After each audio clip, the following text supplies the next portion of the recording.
Hello and welcome to episode 116 of Radio Free Endor. My name is Jamie, and with me, as always, is my son Chris. How you doing, Chris? Good, good. Busy week or so. But excited to speak about the finale of Skeleton Crew. Yeah, I finally got round to watch it today, about 30 minutes ago, because I really wanted to sort of wait and get it in just before we did this recording, so it's fresh in my mind. And yeah, it's really good. It's really good. I enjoyed it. What else have you been up to? I know it's been just a week since we last spoke. But what's been happening? What's been happening? Anything new with yourselves? Um, yeah, I've been looking for jobs, and working on a few projects, and yeah, catching up on things whilst I do that. Making sure I look for jobs and all them kind of fun things. Yeah, that's cool. Uh, I I've just bought a new car today, so it's not too Oh, did bad. you? Yes, yeah. What did you buy? I bought myself a MG HS Trophy Edition. It's black with red interior. It's very nice. Um, and I wasn't gonna.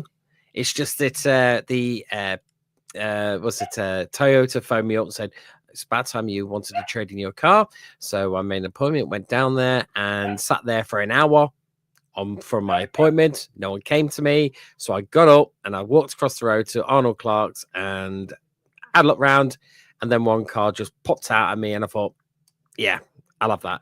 So I've all cleared it, and yeah, so I got myself a new car. I'll be picking that up on Tuesday. Yeah, it's very good. Very Yeah, nice. it's not a Um, hybrid or anything like that. So I yeah, I don't mind MGs. They're pretty cool, overall.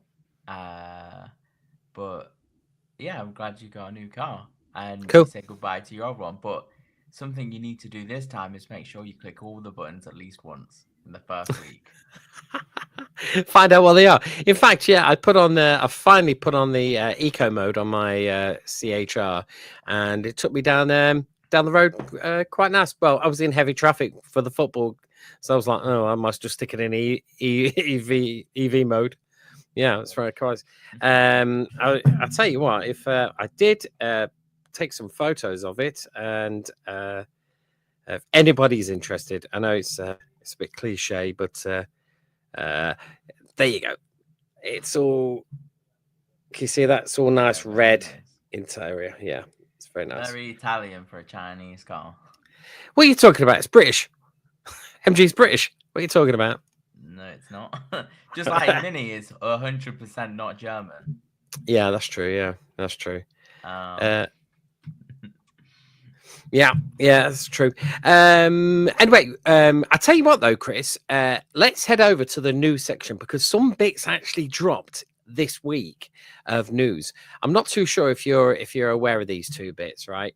I can send them over to you. well, I do have the first thing that I want to discuss, and you know what? It's Hold on, actually my hold on. most exciting thing. Go Okay, on. then. In that case, then let's head over to the news section, shall we? Let's go. Go Uh, on then. What's your okay, bit? let me pull it up. Uh, we're gonna go I've got a from. funny feeling I know what this is, ladies and gentlemen. Oh, I've got a funny feeling. my computer can't. My the browser I'm using can't screen share, so you will have to do the honors. Uh, yeah, I've already got it here. Yeah. I've already got it open. Let's go to this one here. Here we go. As you want to talk through it, Chris? Yeah, the Acolyte has came out to be the second most watched Disney Plus TV show in 2024, and yeah, so the top list, as you can see, Percy Jackson and the Olympians is And the first, Olympians, yeah. Acolyte is second, Agatha All Along is third, Echo, X-Men '97, Star Wars Bad Batch Skeleton Crew, Ahsoka, Mandalorian. And that is really interesting, I think, overall, because what's really interesting about this is, yes, we can talk about the Acolyte in a second, but the Mandalorian season 1 is still in the top 10, Mm-hmm. you know? Yeah, I still Not watch it every now and again.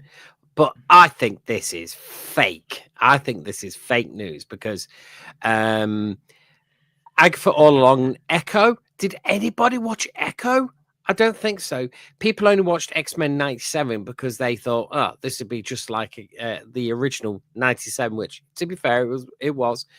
But I can't believe all those first 4 shows beat season 1 of The Mandalorian or season 3. Funny enough, season 2 is not on there, and I thought season 2 was quite good of The Mandalorian. But oh, I, this is, I think this is just, I don't think this is right. I think they've manipulated the numbers, as you could say. Yeah, why. What? But the funny thing is, it's a cancelled TV show. I Their know. second most popular TV show on Disney Plus. They cancelled it after a week Yeah, when everything else is like. And I guess it's one of these things where, you know, you can read whatever you want on the internet, as in, is it good? Is it bad? Is it left or is it right? Is it yeah, woke or is it not? Whatever you want to call it. But if these numbers are true, yeah. it does seem that Disney's maybe been a bit too intrepid with cancelling it too early. You reckon? Considering, yeah, considering if you look at the Skeleton Crew compared to the Acolyte's 3 times bigger almost, Yeah, you know? yeah, Or yeah, yeah, Ahsoka compared to the Acolyte. Definitely 3 times bigger. You know what I mean? yeah, And yeah, it's that thing of you could say, oh well, the Skeleton Crew is 100% going to beat the Acolyte because it came out so close to the end of the year when the Acolyte came out very much to the beginning of the year. But the same thing with Ahsoka. Ahsoka came out at the end of last year, so mm, that's also had a year or so on Disney Plus. So yeah, we'll definitely see the Skeleton Crew be the most popular Star Wars TV show in a while. But currently, I personally was quite surprised to see how high the Acolyte was, being yeah. someone who enjoyed it for what it was. Hmm. But the question is, will they wind back there? Oh, actually, we didn't mean to cancel it. We'll make a season 2 because Yeah, of the viewer numbers. You know what I mean? I So, don't think they will. I mm, don't think they will. I still don't think they will. I think they're. I think that bridge is already burnt. I think it's gone. Um, Besides, they've chucked all the action figures away. They're all in the bargain basement, the bargain bins for £1. All the figures are. Um, you know, unless they got a different runner and changed it around, because now you've got Trump 2.0 now in office, and as we say, he's getting rid of, get rid of all the wokeism out. So perhaps we're going to have different stories, different writers that are going to make just good stories. You know what I mean? They ain't going to worry about because to me, you don't. I want Star Wars to escape. I don't want today's politics and today's agendas in my fantasy. Nah, forget it. You're okay. The only time though, Chris, that like politics maybe and agendas were dealt correctly, yeah, and really well done was the Orville. I have to say, the Orville, 100%. I loved the stories of Orville, but they took a page out of the early writings of Star Trek and did some fantastic story writing. I honestly didn't think it was that bad, but well, we have different opinions on these things, and you know, I would say maybe it's not the Star Wars for you, but it Hmm. was a lot of Star Wars for other people, being the second most watched. Yeah, So, yeah, you know, I'm surprised to see Ahsoka so low. You know, even lower than the Bad Batch. I honestly thought Ahsoka would be higher than the Bad Batch, but it again goes to show that it's not everything it seems in the world. And Yeah, I don't know. I think it's quite interesting. Agatha all along, you know, to yeah, also be behind the Acolyte. Interesting take as well, hmm you know. I don't know with it all. I think it's really interesting, but I think it goes to show that we are very much moving into a different time where yeah, just having these massive franchises doesn't mean success. Like it says straight below that, it says Lord of the Rings, Rings of Power, is down 60% yeah, total viewership compared to season one. yeah, You know, and Echo and Agatha All Along actually underperformed. hmm So you know, did they expect the Acolyte to perform this well, this badly? yeah. Is it underperforming or is it performing as expected? I think the only way you can really tell is how much they spent on the TV show compared to how much it returns in terms of view time. Yeah. Imperial activity. Well, he says, "Well said, Chris. Well said." Yes. Also, I just want to put out that Imperial Activity, as we call him, Anthony, he'll be on later, a little bit later when we talk about the final. We'll bring him on. Yeah. Yeah. So, yeah, it's interesting that is, Chris, I have to say. I Did you mean, expect it to be so high? no, not 100%. Nope. Do you think Disney expected it to be so high? But they didn't know. But like I say, it could be tweets. How do we really know? You know what I mean? It could be because But also, Echo. even if it was tweaked, why would they put a TV show that they cancelled number Mm, two? perhaps to prove a point. But the thing is, To as who? well, it depend. Right, this is the thing. Minutes watched by millions. Yeah, so that's 3,070 minutes. 3,000.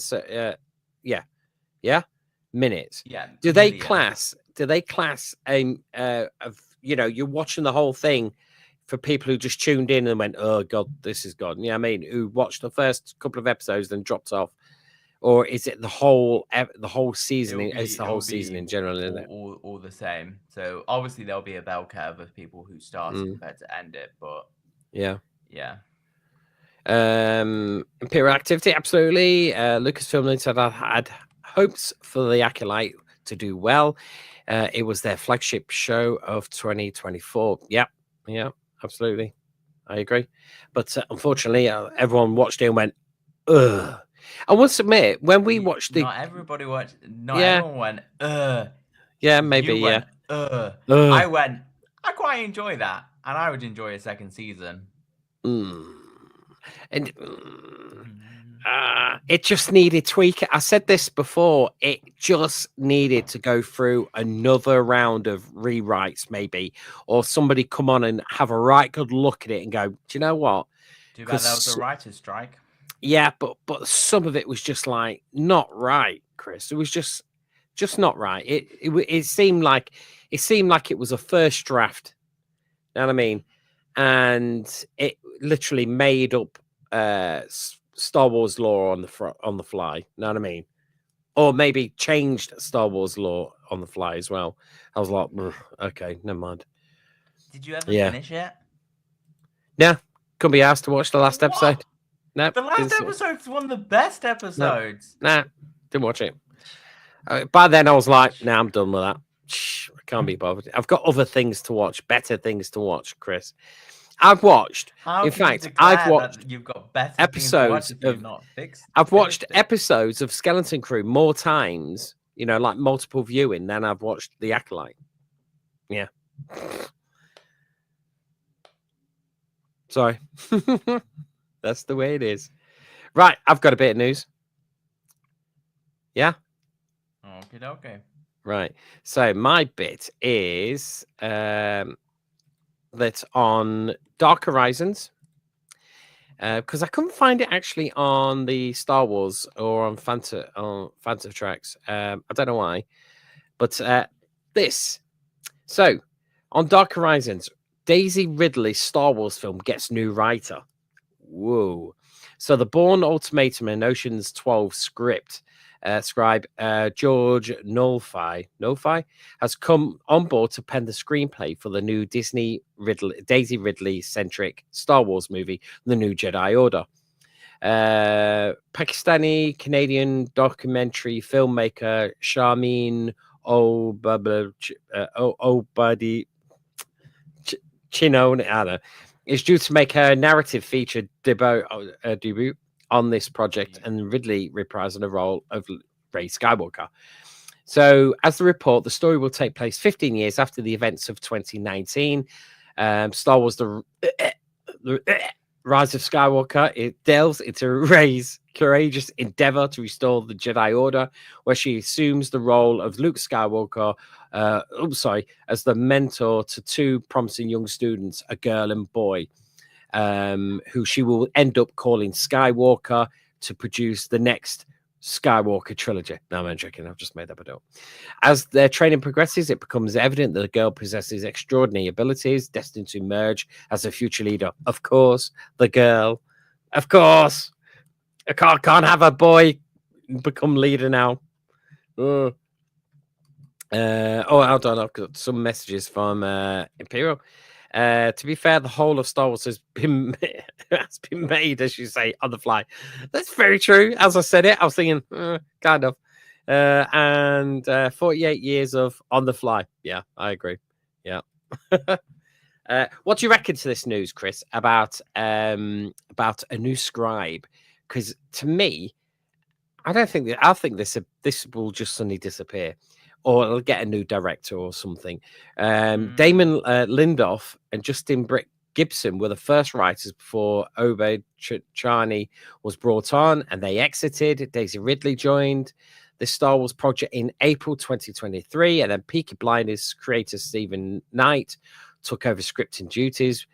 By late last year, he was no longer involved, and the script delays had pushed back any production start plans. The hiring of Nolfi suggested the studio still has faith in this project. Nolfi made his directorial debut in 2011's The Adjustment Bureau and directed and co-wrote the 2020 period drama The Banker. He released the indie post-apocalyptic thriller Evolution last year. I ain't seen that. I ain't seen that film yet. It's supposed to be pretty good. So I don't know. What's my thoughts? Okay. Yeah. I'll put it really simple for you. No matter what they say the story might be, probably won't be. It's probably too early. And if this is episode 10, take as long as you need. That's my opinion. Because it 100% is episode 10. They just don't want to put the episode 10 mark on it yet. Yes. Yeah. You know they will. Absolutely. But I can see this. Take as long as you need. I have faith that, Daisy Ridley's not a bad actor. She was okay as Rey. But you could say, certain things really held back that trilogy. And it wasn't necessarily the actors. I agree. So, to me, take as long as you need. Get the right writers. Heck, even if this guy writes a script and you go, this ain't the script we want, and you fire this guy and get another script, fine. Take as long as you need to get episode 10 to the point where you're happy with it.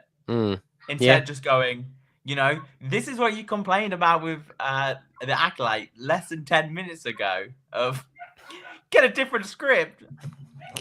Yeah. And this is them saying exactly the same thing. Well, they've looked at it and gone, nah, and passed it. But it might come to a point where Daisy will just be too busy to do it. And then she'll never be too busy. No, she's skint. She's skint. She ain't got it. What has she made since, really? Not much. You know what I mean? Not much.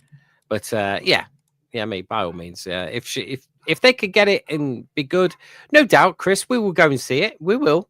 We'll be getting our tickets and we'll go and see it, and we'll go and see the other film, the Republic film. Well, I at least expect this to be something like 2030 at this rate. Yeah, I do as well.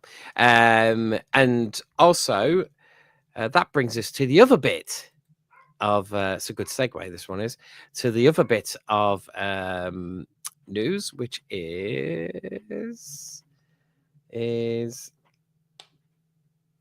oh, I've not got it there. Oh, there it is. Here we go. Boom. Shit. This bit. It's not that bit. Mangold Star Wars targets December start. Have you seen this as well?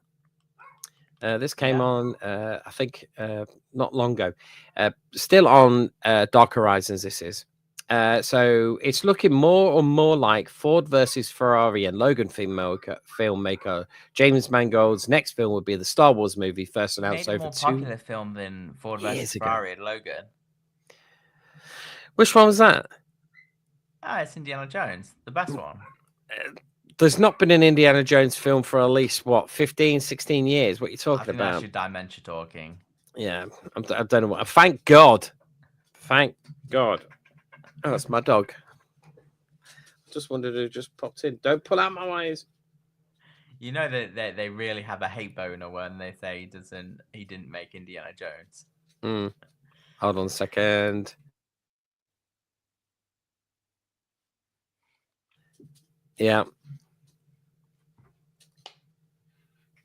That's it. It's all right. My dog was in. Yeah. Sorry, Chris. Go ahead. Yeah, you know they really have a hatred for Indiana Jones when they don't say that he made Indiana Jones. One of Yeah. the most successful Indiana Jones for Disney. Right. Taking place 25,000 years before the events of the original trilogy, Dawn of the Jedi is expected to deal with the first users of the Force and the very origins of the Jedi Order. House of Cards creator Wilmon has been co-writing the script with Mangold. Since its announcement, little in the way of updates have been given regarding the project beyond comments by Mangold himself during press for 2023's failure, Indiana Jones and the Dial of Destiny, and last year's The Complete Unknown. Last year's A Complete Unknown. Mm-hmm. That's only just coming out. That's not even out here in this country yet. So why's that last year's? Or has it been out? I don't think it's been out, is it? I think you also find that Indiana Jones Dial of Destiny is 87% popular with audience on Rotten Tomatoes. So Ugh, God. you know, it's well rated. It's just not the Indiana Jones for you. Perhaps not. Right. Perhaps not. And then this film, I think that's going to take some time as well. I think it's going to come in and back out. It'd be interesting. Now, like I say, we'd probably go to see that film and probably come out of that film saying, "Do you know what? That was really, really good. I can't believe he fudged Indiana Jones and made a really good Star Wars film." You know what I mean? But who knows? Who knows? Yeah. Right. So I got one more bit. You can probably see it right here. It is this one here. Right. The last bit of news we've got here, unless you've got some others. New Rotter details from the Mandalorian movie. Right. The Star Wars universe returns to the big screen with next year's The Mandalorian and Grogu movie. I love that title. It took them ages to get that title. Love it. Are reworking on the 4th season of the Disney Plus series into a major movie event. Now, some new story details about the film have emerged via Bespin Bulletin, which goes into more details about one of the key characters' inclusions to the Mandalorian era of the Star Wars universe. Rotter the Hutt, played by Jeremy Allen White. As previously indicated, the character who appeared as a child in the animated film that launched the Star Wars Clone Wars series returns here and is said to be quite buff. The outlet says the reason for this is that Rotter will be a gladiator in the movie and will have scars on his face from the fights he has been involved in over the years. But he is still a slug, isn't he? Have they like grafted legs on him or something? He is still a slug. as a gladiator? I don't know. And it's somebody just made. Is that just made up? Somebody's just been sitting there watching a slug going over like a bit of lettings and gone, I bet you that slug would make a fantastic gladiator. Mm. I don't get it. I don't get it. It's just until I see it, I don't believe it. Just don't believe it. He'll also wield a weapon known as the Vibro Blade, Vibro Sword. The character is set to be unlike any Hutt seen in the Star Wars live action project to date. The Hutt twins, the brother and sister Hutts who appeared in the Book of Boba Fett, are also looking to make a potential appearance in the series. They lay claim to Jabba's territory and attempted to kill Vet. Ultimately, they left and were told Jabba's Tatooine holdings were promised to the Pike Syndicate. The new report indicates that 2 Hutts want to take Rotta out, presumably to shore up the role in what's left of Jabba's empire. They hire the film's main villain, Embo, for the task. Meanwhile, the Mandalorian himself, Din Djarin, Pedro Pascal, is hired to separate. Is hired separately by the New Republic to capture Rotto, with the speculation being that Scrawny Weaver's Colonel Bishop is the one to do so, to do said hiring. Jon Favreau directs. Right, that's weird because you know, Pedro Pascal is only providing the voice in this film. He isn't actually in it; he's just providing the voice because he's actually busy filming the Fantastic Four at the same time. So he'd be in just to take off his helmet, and then he'd be like, "Done. You could go home now. Thanks." Yeah, I think it'll be really interesting to see. Be interesting to see a new take on a hut. So it's one that we'll have to wait and see, because I just don't know how it's going to turn out, but we shall see. I know you said we actually have no monies, but there's Yeah. 3 other Wait. things that Yeah. I have see dropped them. recently. And obviously these are rumors, but they came out quite recently as well. Is Ryan Gosling is in talks to star in a new Star Wars movie, possibly filming this fall. Mm. So, what's your thoughts on Ryan Gosling being in I a like Star him. Wars film? I think he'd be a perfect fit. Being like a Han Solo, of course, like a Han Solo kind of character, or a Jedi. I think it will suck. Honestly, I'm not saying I'm bored of this, but it's like, oh, you get a really popular person, then you put them as one of the key stereotypes, a Jedi, a scoundrel. At least make him a. I would say if you're gonna do anything, if you're gonna put Ryan Gosling in anything, make him the best make him the best bad guy in Star Mm, Wars. Just go all in. Be like, we've got a really good actor. Everyone knows his name, and we're gonna try and make him the best villain since Darth Vader. Yeah, hmm sorry, Adam Driver. We fudged you, but we've learned. We need someone else to follow on from Darth Vader's legacy. Yeah, And who not? Ryan Gosling. Everyone likes that guy. Everyone thinks, he's such a nice guy.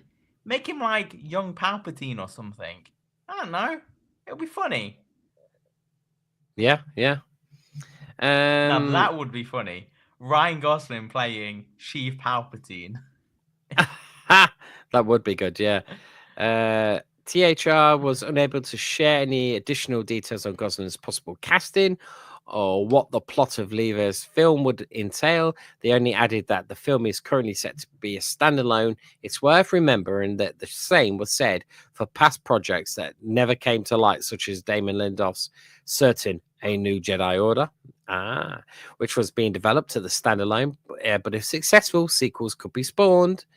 Deadline added that the film is not connected to the Skywalker saga and is not a launching point for an episode 10. Big wink on that. Big wink. Wink. Well, what? I've already said it. This is not a launching point for episode 10. The Daisy Ridley project is that. Yeah.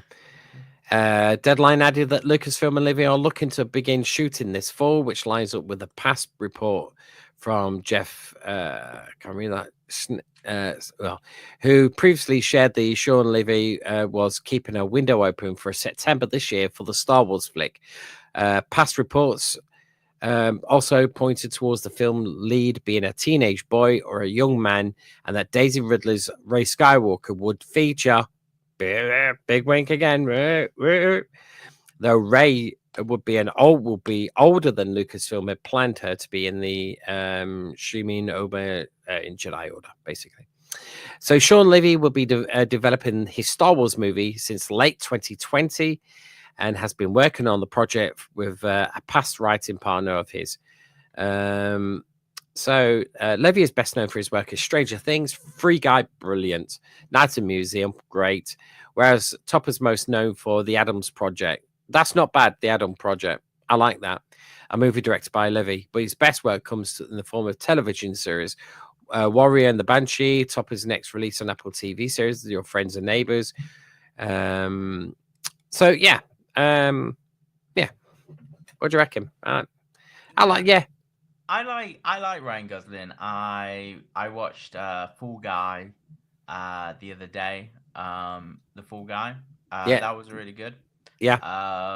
To be fair, today I bought the Ultra Blu-ray for Blade Runner 2049. Oh, yeah. To give that a watch. Because nothing says futuristic like AI girlfriend. That's With very true. everything Yeah, going that's on in the true. world today. Yeah. But I don't know. I think probably my favorite Ryan Gosling film is The Notebook. It's a classic. You know why? Because Yeah. it's the most classic scene. Is that he's standing there, he's going, "What do you want? What Yeah. do Yeah. you want?" You know, Mm. I've done everything. What do you want? Yeah, I liked him in the Fall Guy, and I liked him in the Uh, Grey Man as well. Thought the Grey Man was really, really good. I've never read any of the books, that's why I quite enjoyed the film. A lot of people who read the books didn't like the film, but people who didn't like who not read the books quite like the film. And I'm in that era there. Um, uh, but yeah, I think, um, yeah, for me, yeah. I think, yeah, I petitioned to be the official pronunciation guide for RFE. Yeah, I I think so. always You give know, you the hard articles to read, yeah, you but do, I you do. 100% say he should be a bad guy. Mm, Don't like, don't make him a good guy. Don't make him a scoundrel. Don't make him a Jedi. Just, just go full in on something like a very bad guy, okay, and get an actor who you think has chops to do it. Sorry, Adam Driver, they fudged you hard, but I will be excited to see where it goes. yeah, yeah, no worries. And I think it's your last bit that you wanted. Uh, Back on Bespin Bulletin.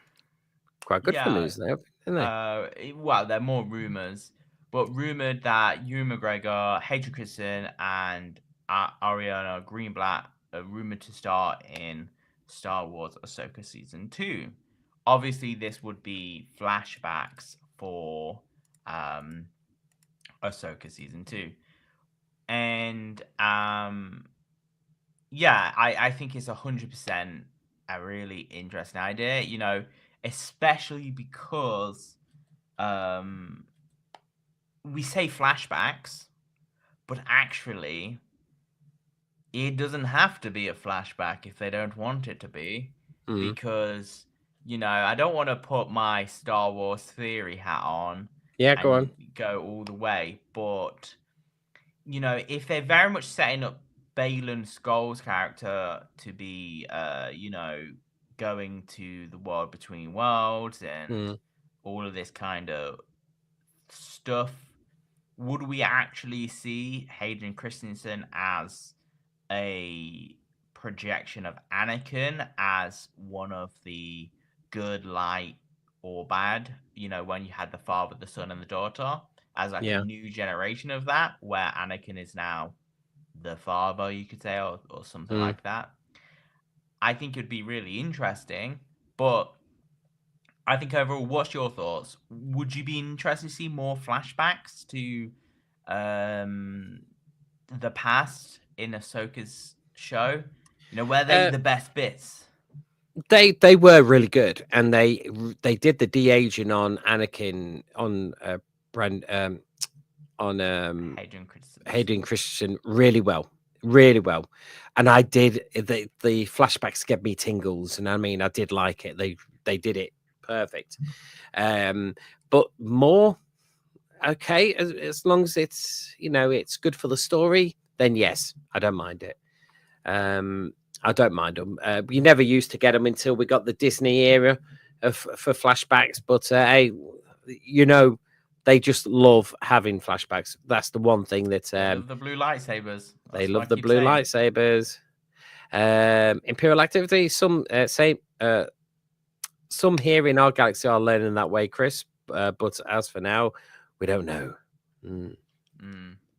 yeah, Yeah, but yeah. it's interesting rumor overall, but I personally think um I would be interested in seeing flashbacks, but I Mm, also think it'll be very interesting to see future potential like ideas of Anakin as, you know, something different in the Force, not mm, just this Force ghost, you know, because they could play it completely different and be like, yeah, he appeared there as a Force ghost, but mm, actually he was actually the first Force Sith, but also he mm, didn't become he validated himself in the end by sacrificing himself to become good again, but mm, I don't know. If there's anyone that I would trust to further that kind of exploration of Anakin post death or Darth Vader, mm. um, Filoni, you know, I would say he's probably the guy to do it. Yeah, yeah. Yeah, that's true. Yeah, I agree. But Um, yeah, so I think that's about everything we would want to talk about right now. I think. okay. Uh, okay. No worries. I don't think that the only other bit I had was I think it was something like a rumor. Let's just remove that. Was that did Natalie Portman film scenes for Obi-Wan Kenobi? So just here on Fanta Tracks. Did Natalie Portman film scenes for Obi-Wan Kenobi? Right. So if we go down, there's a lot of advertisement here. There's a real bold claim by Industrial Insider Jeff. There he goes again. How do you pronounce that? Schneider. Schneider, who brought it up on this week's episode of the Hot Mic. He recently claims that Natalie Portman is in talks to appear in season 2 of Ahsoka. So I dropped the claim that Natalie filmed scenes for Obi-Wan Kenobi while shooting Thor: Love and Thunder, but the scenes didn't fit the flow of the season and as such were dropped. To be very clear, there's absolutely no word from Lucasfilm or Disney on this claim, but we'll be remiss not to mention this. Should this bold claim one day be confirmed, and what a reveal it would be if it was.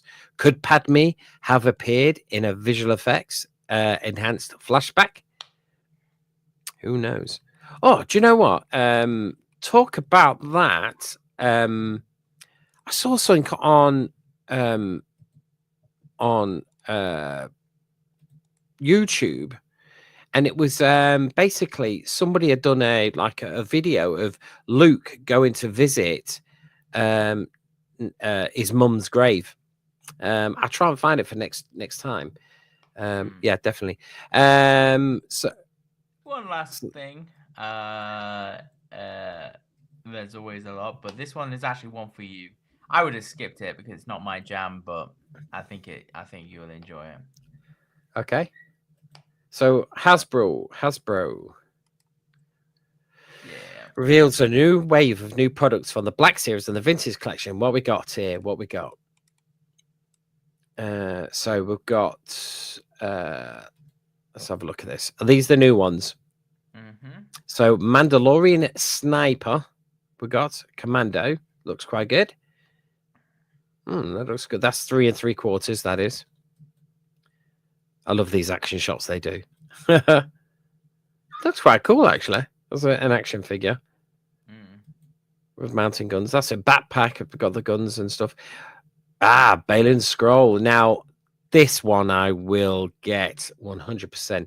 That's not bad. That's not a bad like version of him, sculpt wise on the head, is it? For a 3 3/4. Oh yeah. How long is that lightsaber? It seems really long. If you go back a photo, Go back a photo. Yeah. Oh, that one. One more. Yeah. It says figure does not fly. Figure does not fly. What's that mean? Yeah. Man, these are really cool. These are really, really cool. So you get Again, two sabers. figure does not fly. Figure does not fly. That's strange. And Shin Hati. Heffy, yeah, we got her. So that's pretty cool. She looks really good as well, to be fair. Yeah. And who else we got? Yeah. Yeah, we'll have to get them for the team, won't we? We'll have to get them for the team. Obi-Wan can clone trooper. Right. So yeah, just a clone trooper over here. Yeah. This figure does not fly as well. Oh, we're getting some. I'll probably have to buy them. Some Roger Rogers. Yeah. Some clankers. Yeah, they look pretty cool. And it's nice to get like a little box set, so you're not just buying the same one over and over again. And Anakin Skywalker from Ahsoka.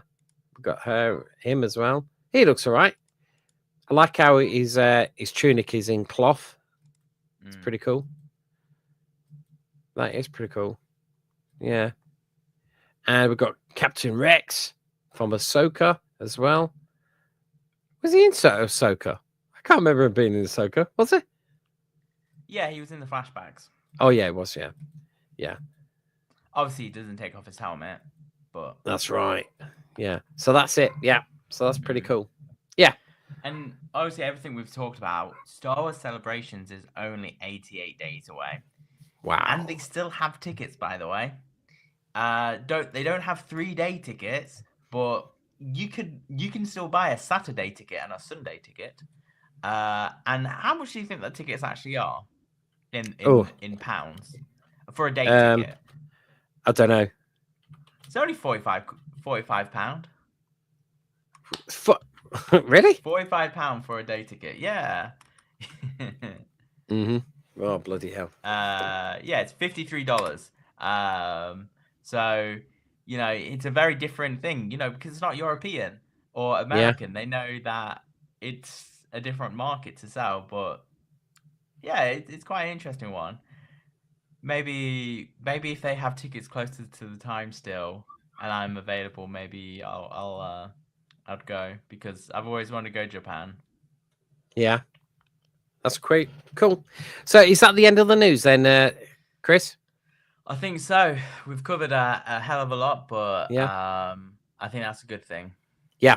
So that was the end of the news, and now we're going to head over to the Skeleton Crew for the final season final. Here we go. Right. So let's bring on one of our guests. You know him as Imperial Activity, but his name is Anthony. He's been on before many times. Let's welcome Anthony. How you doing, buddy? Hello, friends. Christopher, Jamie. Hi. How's it going? Oh, bit of a delay. Are you all ready for this for the season final, mate? Indeed. Oh, that's cool. Right, so let's kick off with it. I'll just bring up my synopsis of it. This is season 1, episode 8, called The Real Good Guys. There it is. Got it here. Right. So, The Real Good Guys.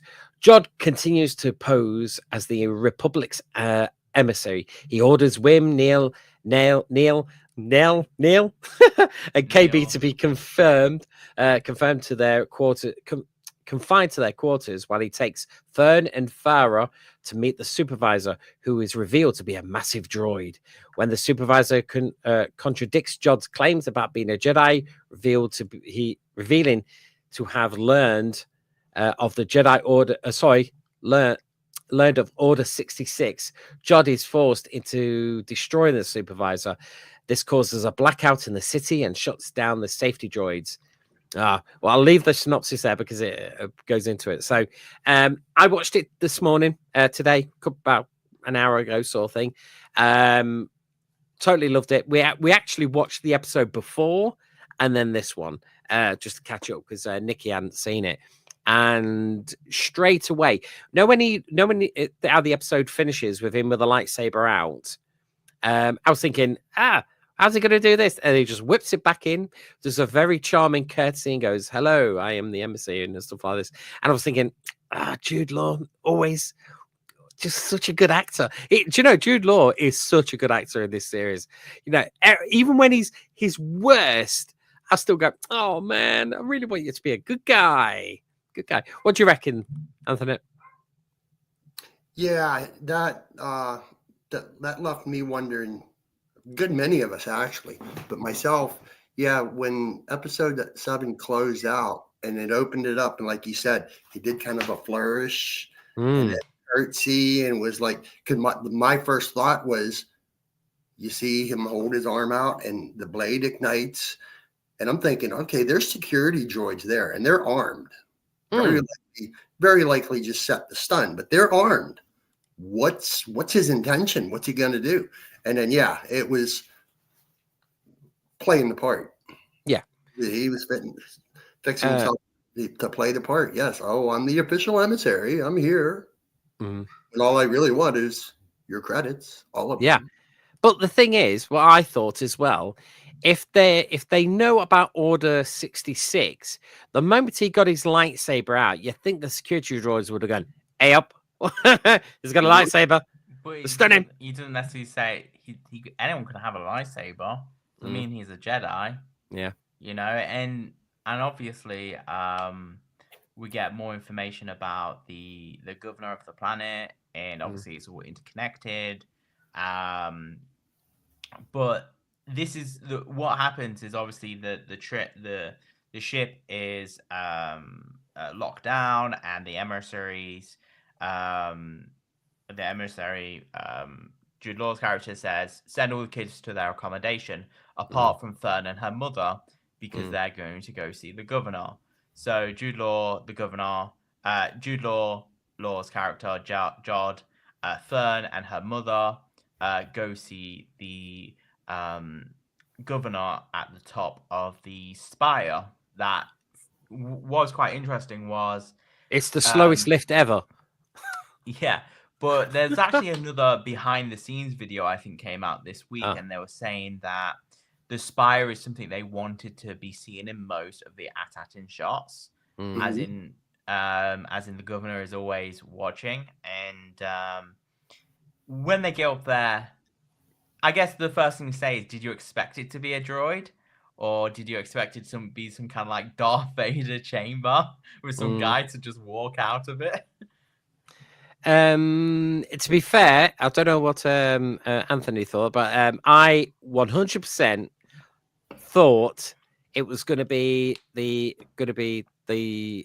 pirate Rex. Not Rex. Oh, Jack Renard. Yeah, I thought it was going to be him. Maybe in a back to town with like, a bit like Vader's, with all the tubes out of him, so he can postpone his, keep his life going. You know what I mean? But also, I was thinking, I bet they're going to go down the route and say it's just a droid.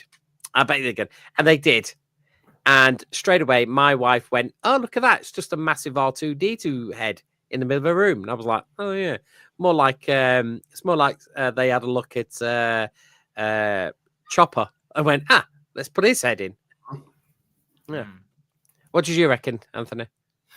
Well, my friends know me well enough. When I go into a new Star Wars story, I go in with no expectations. I have one. I always have one. I expect to be told a story. Simple as that.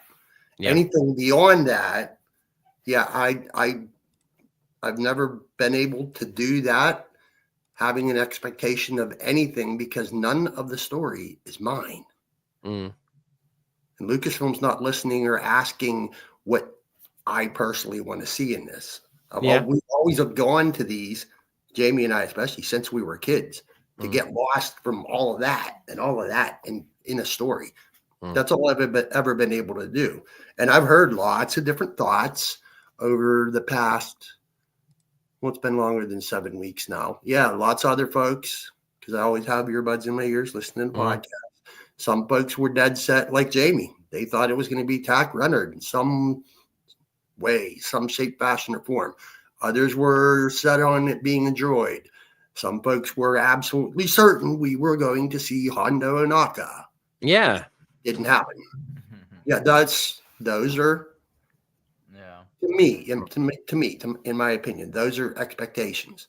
Tread lightly with them. The harder you hold on to them, the more you're setting yourself to be let down. And it's the storyteller that did it. Yeah, I think the funny thing about being a droid is like it's the most mundane thing about it. It's like, oh yeah, the whole planet knows it's a droid who's at the top, but they just don't care. It's almost like, do you care about your human boss? And if your human boss was replaced with a robot, you'd still do your job. Yeah, and like, we know it's a robot. The whole giveaway before the dome rotated around, we could see the photoreceptor with the lines and cables all over the room, and it's immediately saying, "This place is fully automated, ain't it?" Yeah. All those wires were plugged into those main computers, and all the seats had dust over them, didn't they? But the thing that I was like, it kind of, slightly get ahead. But do you know when Jod decided to destroy it by stabbing it with a lightsaber, and all its arms popped out, and I was like, oh man, it looks like a giant spider could sort of just lift itself up. Do you know what I mean? And click, click, click, click. And I was thinking, it teased with his arms coming out, a bit like Chopper's arms. You know what I mean? But they never did anything, and I was a bit disappointed. But what I did like is that Stephen Fry did the voice of it. Stephen Fry, fantastic British actor. He's got his wonderful, wonderful voice, especially in Hitchhiker's Guide to the Galaxy, where he's the voice of the book, of the actual guide with Don't Panic. He's very, very good. And of course, he's in V for Vendetta as well. So he's really, really good in that. Oh, yeah. Fantastic actor. So he was a perfect choice. And if you heard his dulcet tones every morning going, greetings, citizens, go about your way, peace and love all the way, you go, yep, okay, no problem. You just go to work, wouldn't you? No problem. But yeah, it also reminded me, with this idea about how everyone was happy that a droid or an AI was in charge and everything was being run really super smoothly. You know what I mean? It was like there's a Black Mirror episode where this puppet becomes president, right? Because it makes everyone feel like it comes out with some really good ideas, and everyone goes, "Do you know what? That's pretty good." And it actually gets voted in as a president. You know what I mean? We don't care about the hand that's inside it; it's the views of it. Yeah, it reminded me of that kind of thing. So yeah, I was sold when it happened. I was sold, and straight away, when the dome turned with the red light, I was like, straight away, I said to my wife before it said anything, it was like, "What you doing, Dave?" Yeah, from 2001. Dave was a lot harder to kill, and also I watched that film. God damn! I only watched it like last year, and I went to the cinema, and it was like, it was too out there. I'm sorry. It is 2001. It is, yeah. It is. I saw it when I was very, very young when it came out. No doubt Anthony saw it when he was very young as well. And it made no sense then. And then I watched it not long ago, so I think last year, and it still didn't make no sense. And I was thinking, surely if all these years I've been on this planet, it would have made sense by now. Yeah, I mean, but no. Still no. Yeah, but the sequel, I love the sequel to that film. Yeah, getting off a bit off track. The sequel to 2010, is it 2010? The year we make contact. Great film. That's a really good film. Yeah. What did you think of how Jude Law and Jod's character spoke to the supervisor, and the supervisor's question? I can't quite remember what it was, but he says that he's a Jedi, and then what does the supervisor say to him? He says, "I've got a question for you." I think he says like, "Are you a Jedi?" or I just happen to have that file. Yeah, I've got it here. Yes. I've got it right here. Oh, he did. He turned it around into a question. I think he said it was to clear things up. Yeah. Oh yeah, I have a little thing that I want to clear up. Yeah. Tell me if you can hear it. Yeah. Tell me if you can hear it. Yeah. No. Can you? No, you can't hear it. Okay, let me whip that off and grab that. Hold on a second. Grab that. That's weird because it should have played. Paste. There we go. Very, very quickly. Remove that. Hide that. There we go. There we go. There we go. Done.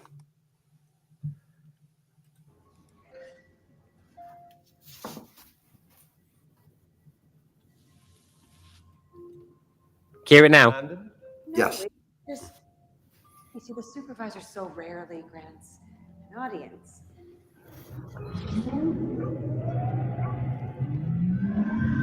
Is that Undersecretary Farah, I see? One of my most dedicated citizens.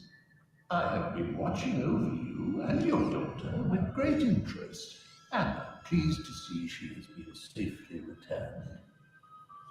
You notice it went from red to blue, and then back to red.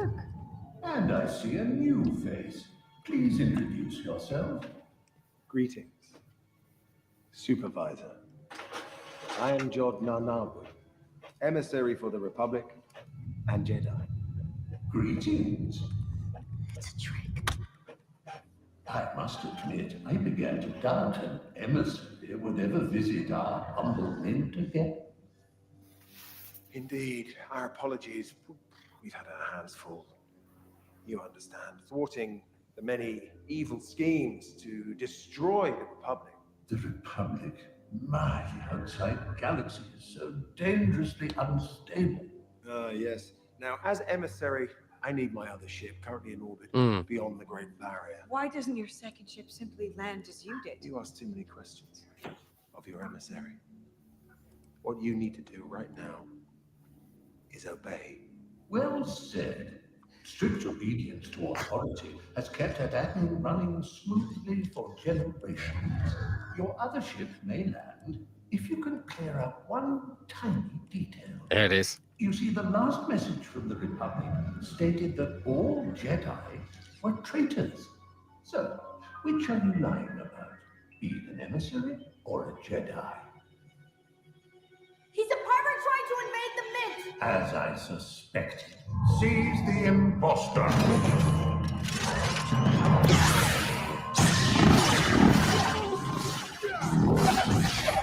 Drop the weapon. I think it was that.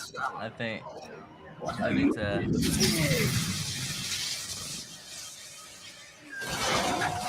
See, look, the arms come out.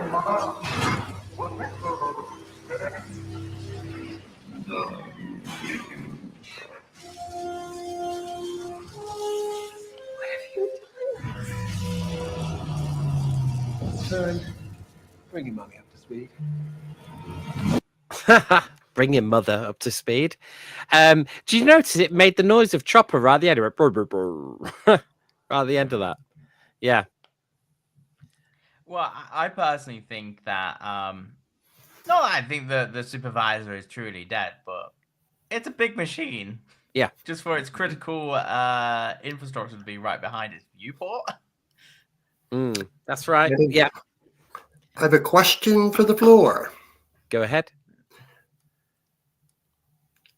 Did you happen to pick up when he said the supervisor had said they had not ever expected to see an emissary again? Does that speak to, did it say in other ways that they had not seen an emissary visit At-Aten in quite some time?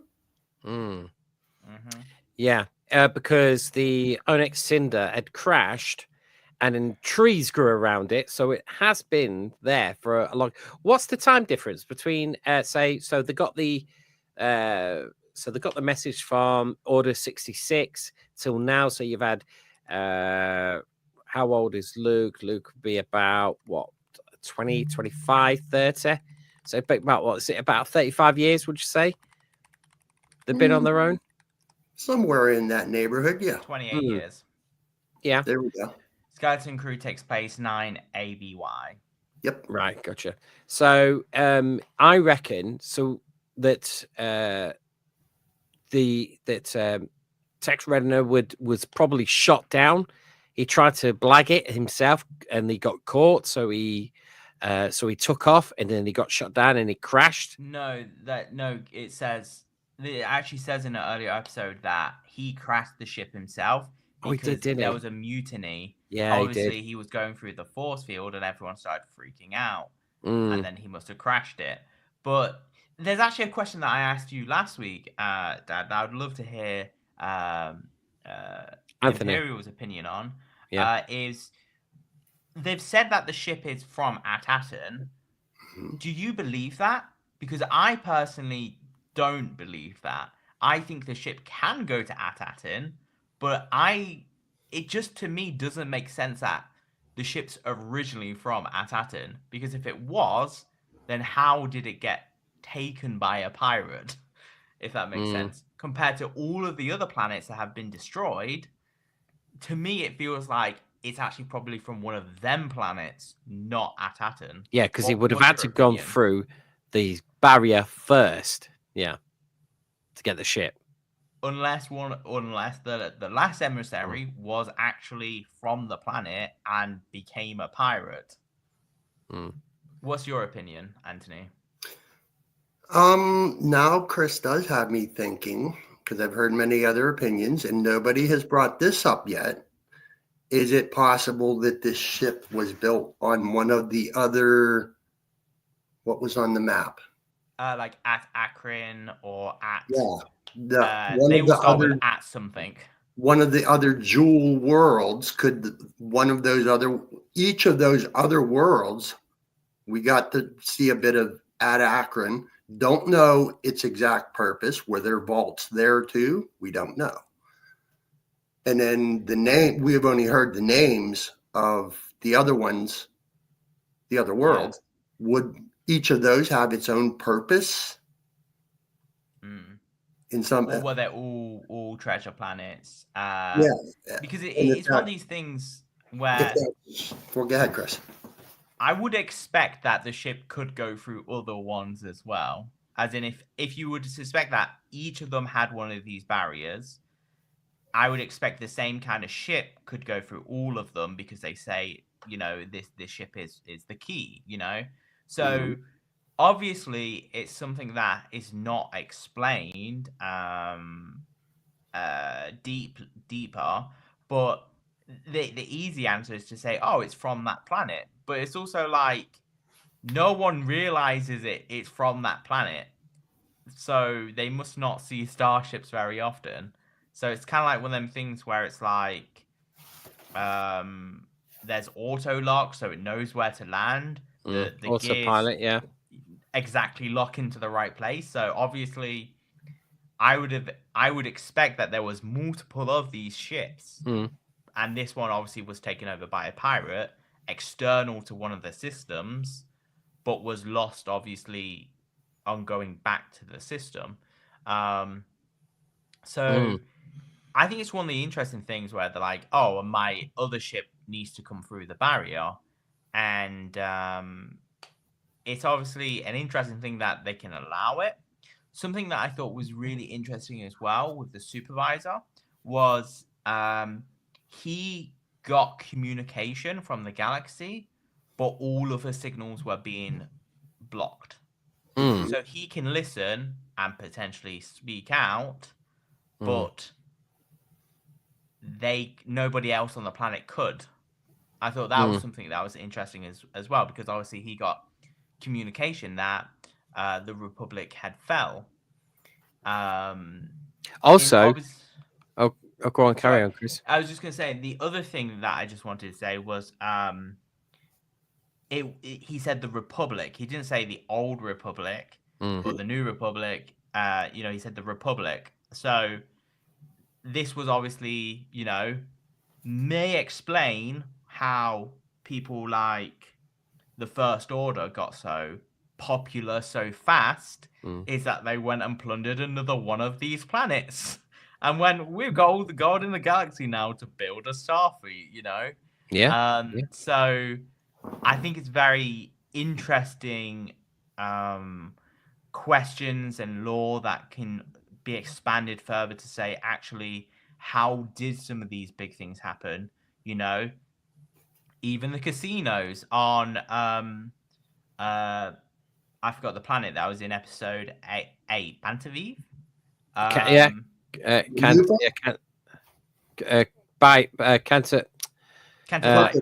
Canto Bite. Yeah. So. Maybe Or some the syndicates raided one of world them. in this story, Lanupa. Yeah, Nupa. Yeah. Also, when Jod says, "You'll listen to me," to Farah, he says the supervisor goes, "Absolutely, obey. It's the best policy. Obey." Those are the words. Obey. And straight away, my mind went straight to John Carpenter's. Is it They Live, or they? Oh yeah. Yeah, with all the propaganda saying obey. Yeah, my mind always goes to that every time I hear that word obey. But yeah, you're dead right. I personally think that because I think me and Chris we said this, Anthony, that could Acheron have the same mint, maybe the vaults of gold hidden still, and none of the people on the world are any wiser to it. You know what I mean? And that's where the ship came from. You know what I mean? Perhaps that's where because that's where the captain found the coordinates for Aten was in that wall, wasn't it? So maybe he went looking and he could, the And bites the thing is, it could get you there. literally be he found the ship at Akron, armored it, started going through the barrier, be mutinied, crashed the ship, and that's it. Not some long story of having this ship for 4 years or something like that. Yeah. I'm still convinced though that those generators that cause the barrier are exactly like the Operation Cinder shield. So they could either be used to keep the planet secret, or if everything goes to crap, destroy the planet with the Operation Cinder.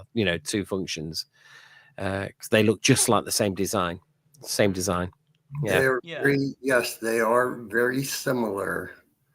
I do have one loose thread connected because I didn't answer Chris's question.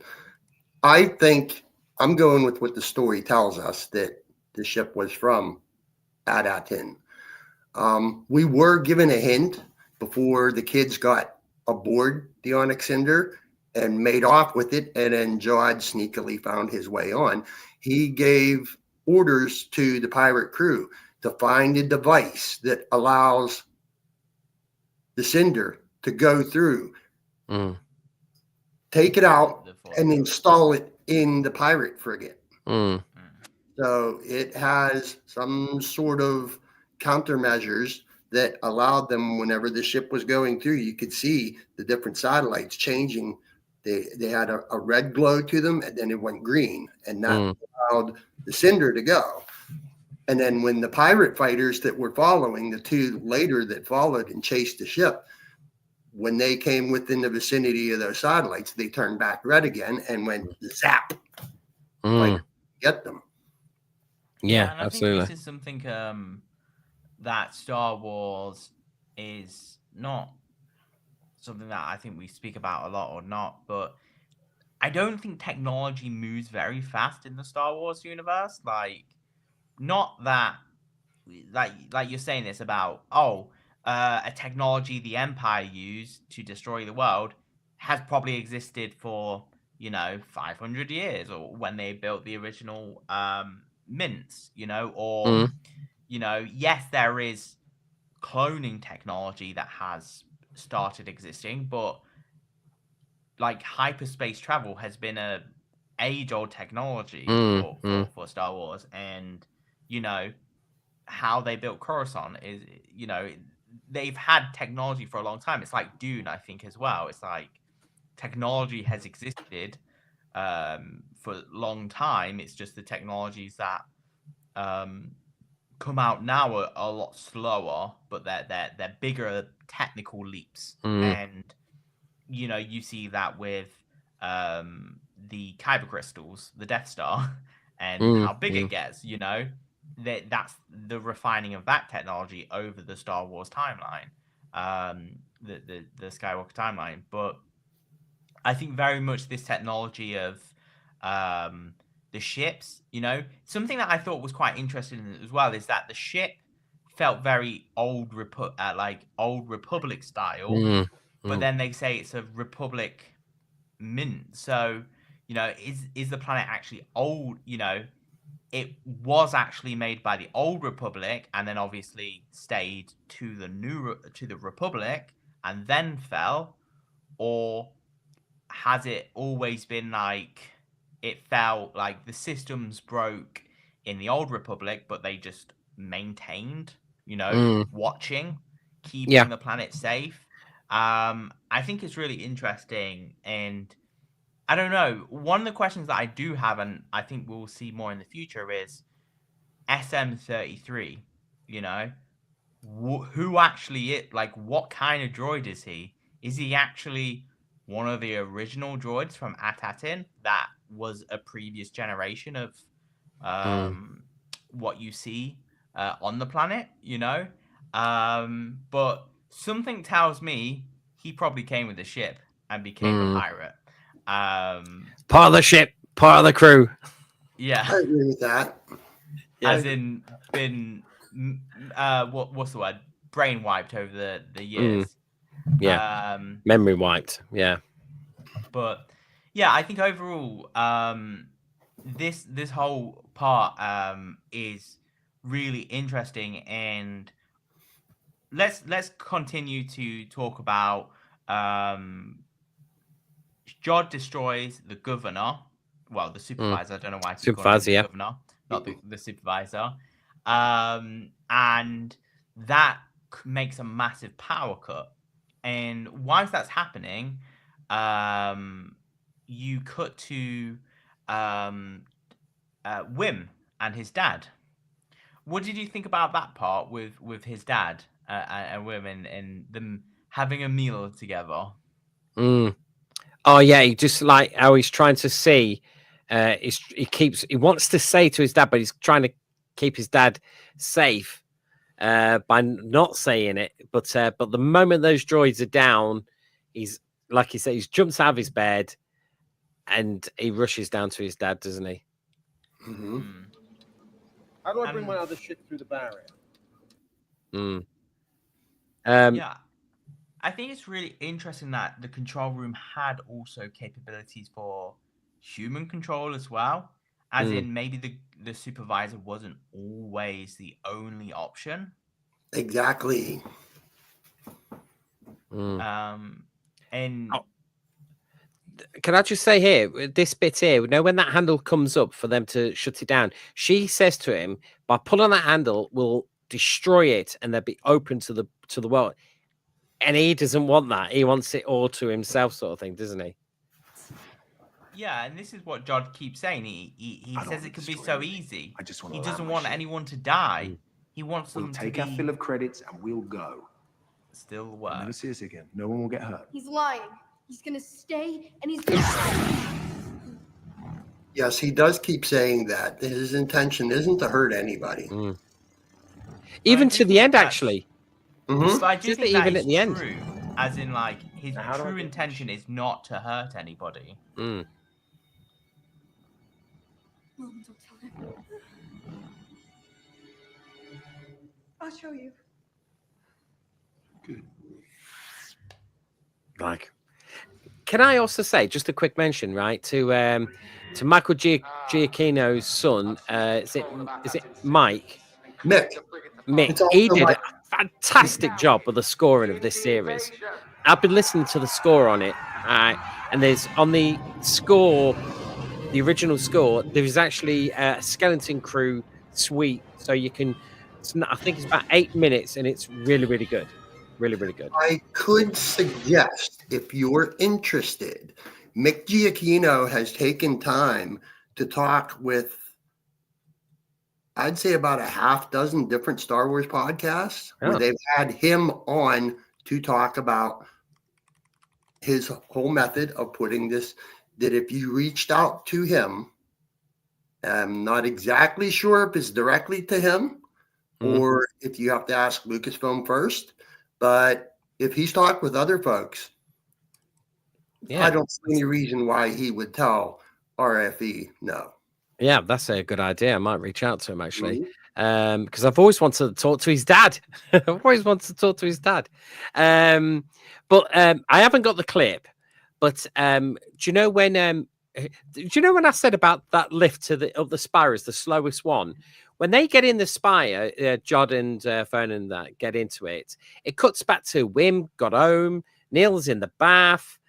They're having dinner and they're still going up the lift, and then they cut back to Wim. Then it cuts back to when they actually step out. I was thinking, I said to my nigga, that's the slowest lift. How tall is that?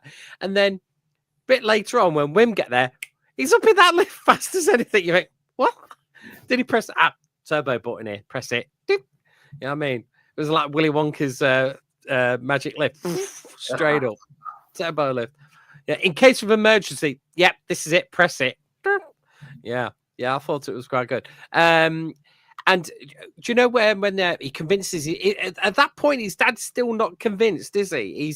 He's proper. He is brainwashed in a way, isn't he? A little bit, and he's still not really taking much. All of them, in fact, all the people are brain. They're not just staring at that ship like, "Wow, what's happening right now?"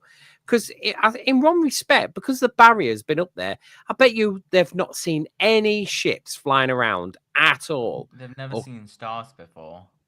Yeah, that's the point. Yeah, they've never seen stars.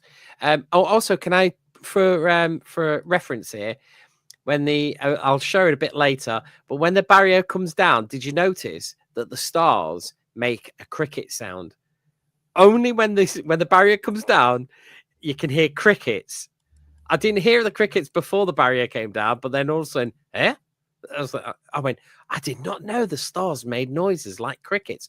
I always thought they were crickets. Yeah, I'll play it a bit later on, but I could be wrong. We'll play it in a second when we get there. But I thought it was really, really good that his dad still didn't believe him, and it's only when his son took action, got out there, and his team were there with the hoverbikes, of course, because his dad's still tinkering away, isn't he? Trying I think Wendell's character is actually one of the more interesting ones of actually the TV show. And I think the actor Tundi Adam Bimpi actually played him really well, as in like he does want to be a child, but he's one of them scared people who never was a child to a certain extent. Yes. And he says that about the hover bikes, but he's very smart because he says, I won't make the jump, This is fun, and like, I he think thinks it about it is too much, an overthinker. It's either Fern or Wim. Yeah, whenever they're coming to the gorge to jump and he says, I'm too heavy. And it's either Fern or his boy, Wim, It's says, his boy, Wim. Stick with KB.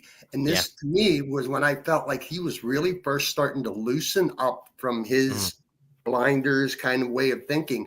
Is after they jumped across and he turned the bike and stopped. And he was the only one to say, did you see that? Yes. Like he was starting to finally loosen up and let go and like become a big kid. And it sort of paraphrases the episode where when Way stopped because he didn't he was too scared to take that jump. Mhm. I think in the first or second episode, and then this time he believed in himself. He's been through an adventure. He knows he can make this jump, you know. And then he did. And he convinced his dad, just go for it. And his dad was like, "Yeah, let's just do it." And exactly what you say, Anthony. When he got inside, he was like, "Whoa! Did no one take a selfie of that?" I mean, that was so cool. Yeah, it was so good. I honestly liked the relationship between him and his dad. I sold it. Do you know what I mean? Absolutely. They were just, I loved them. I absolutely loved them as you know, father and son, the bonding between them. And especially now, how he knows that the galaxy is a big, big place and his son's seeing it. Yeah, I loved it. Thought it was great. So they get up to the spy, don't they? The pirates land and start killing people, blowing up stuff. And I'm like, what are you doing, mate? You're landing on a planet full of lemons that will just do as you say, no problems asked. Oh, we've got a new boss, same as the old boss. Want us to do the same thing? All right, yeah, no problem. You know what I mean? But now they've got to blow some stuff up, have a party, you know, take some hostages, do a bit of raping, do a bit of pillaging while they're there. Yeah, get some credits. But it's like, what's going on here? So they chase down the kids. It reminded me do you know when the speeder bikes went over the water? They did a Harry Potter did it in, is it Order of the Phoenix, where they went over the water on the broomsticks going down the Thames. Very similar to me, underneath the bridges and stuff like that. So cool though. I loved it. It's got some of the best speeder bike bits, you know, sections But in. obviously, they what you're forgetting as well is that they hatch a plan Yes. between KB, And Neil, he had a plan Neil right there. and They had Wim. that plan right there. They explained it straight off the mark. This is the what we're big going to do. gun Yeah. on the school. Yeah. KB will fly the ship to get a message out, and Wim and will go up Get to to the the spire. spire. Yeah. But Windle had the knowledge to reset the breakers. He's at and level reset. 9. He's at level 9. Oh, sorry, 7. Level 7. Yeah. And that must mean he knows what he's doing. Yeah, it must be. Very Yeah. well. And they obviously hatch his plan. They start doing this, and I think we start seeing something really interesting. Is obviously Windle and Wim get to the spire, and Jod is ready for it and not ready. He knows that it's going to happen sooner or later, that they're going to turn up again. But this is where the kind of like crux of the greed, self-mindedness versus the bigger picture comes together. And yes, even though you have a lightsaber and the Force, sometimes more good outweighs that, and more people, you know. But I think we're skipping a big point as well, and is where George speaks about his past in this episode as well. And we brought it up last week, and I think it really explains why he is like he is, because he speaks about his Jedi master who was already being chased, and she saw something in him and the training got cut too early, but still strong enough with the Force to wield it.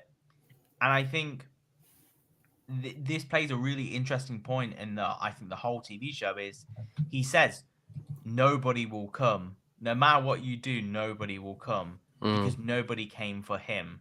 Yes. You know? And the only path to feeling like included was him becoming a pirate. Yeah. Is like how I see it, as in like the camaraderie of being a pirate was that only path where he felt like he had a family, even though they will turn on him very fast. But he sees that in the kids. as in like this family is in. And I think that's how I think about it, is like he generally doesn't want to hurt any of them because he sees them as not a family, but people he likes. But Yeah. that's very much opposite to something he's always had, and that's that I wouldn't necessarily call it greed, but that want to see more money than anything in the world. Thirst. He called it the thirst, didn't he? Yeah, and then Yeah. he got it at the end of last episode.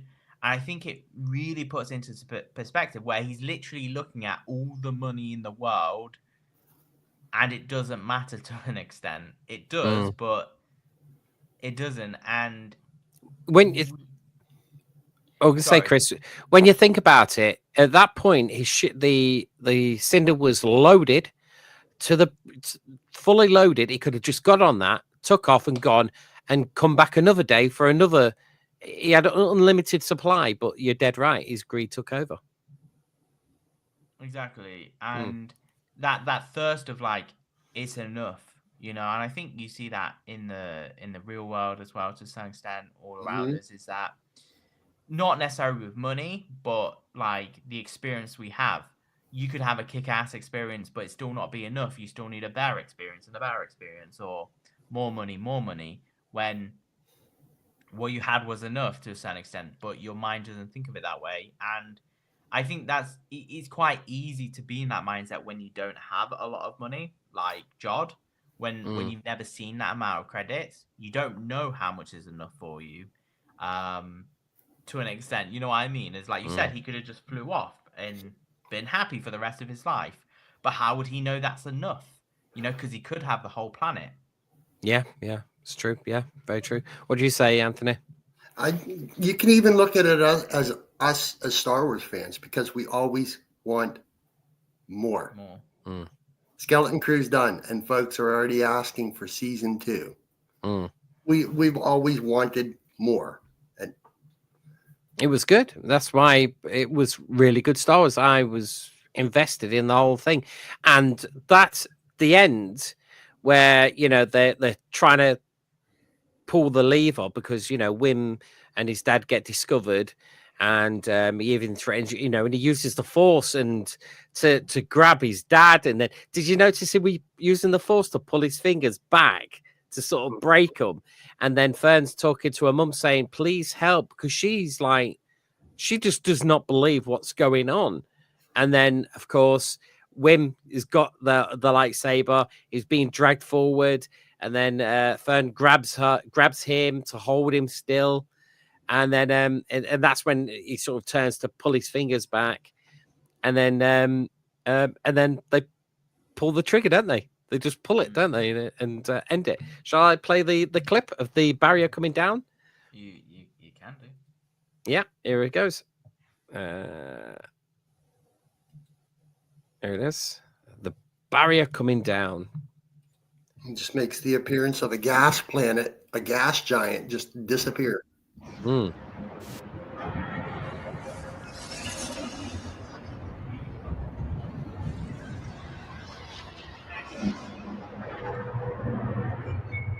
It's really cool, actually.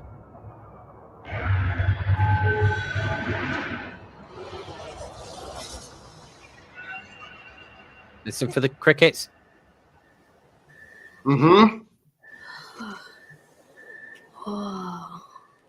That is so odd. I never picked up on it. And when I'm watching and rewatching, I'm doing it on this app. Yeah.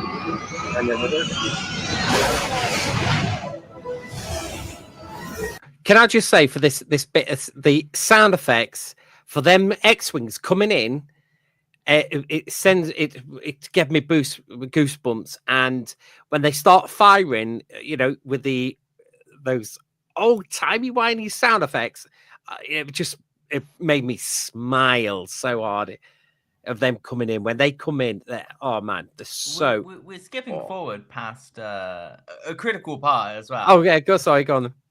Is that Wim and his dad managed to restart the circuit breakers, meaning the Onyx Cinder is Oh, yes. released to get the message out through the barrier. Yes. And KB flies the ship all by herself, but not really, because SMB-33 survives, just a bit headless and hooked up in his arm. She Yeah. flies it to the edge of the barrier to get the message out to the Republic that she needs help. And then gets shot down. Did you think she was going to die in this moment? Because how they did the landing was very much like, nah, she survives that. Actually, when it got hit, but the way it fell, I thought, yeah. It's, I could sort of tell that the engines were slowly trying to kick in, or the repulsors were trying to kick in, so it wouldn't hit hard. Because whenever you see a crash, you think, "Oh, Jesus Christ!" There's other. Because if you listen to all the other spoiler reviews or the reviews of it, they say the cinder crashed into the building. You think, "Oh, really?" Big crash. But when you actually watch it, you can see it slowly spiraling down, but you can see that it's actually slowing down, and then it crashes in. No fire, just smoke, as in like debris. No explosion. Yeah, no explosion, just debris. So I thought, yeah, she survived that. There was a way that they managed to get the repulsors to work on that. It's not like the Millennium Falcon that can fly through anything and survive. You know what I mean? It's not that kind of metal. That and the close-up shot of Fern when she's screaming no was just like a punch in the face to make you think, all right, is KB in trouble? Does she scream no? And then it was just like, oh geez. And they cut to the parents saying she can fix anything, and you think, oh, maybe it's not going the way it's planned, but it very much glides down that. I think, it's not that it's 100%. Yeah, there she was holding that 33's head. Yeah. Oh, what's happened there? Oops, sorry. Let me work by. Fantastic imagery. Some folks are taking it to look like Batman's Batwing goes up before it falls down to the city. Yes, I'm sending you the coordinates. Can you send your friends in the X-Wing fighters? My missus said, can they not bring the owl out as a toy? She wants it. Good. It wouldn't be hard for them to do, take out the bits from the Grogu toy and whack it in one of them.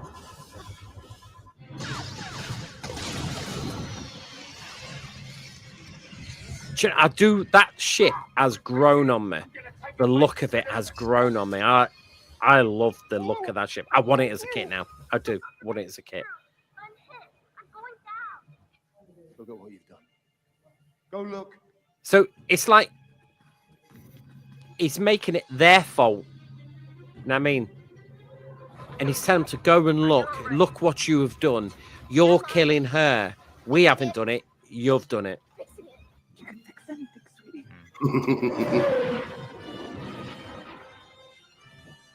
She'll never make it. You see, I think he's hoping that she makes it. See, look, see how the repulsor there. Did you see it? Right as it got to the ground, you saw the ground light up for the repulsors. Yeah. Yeah. I think even the trajectory, it was like very much like, yeah, she's probably going to survive that. But we find out that she does, and she crashes into a school. And she says to Wim, you won't have to take the test again. Yeah. Because they crashed into the school.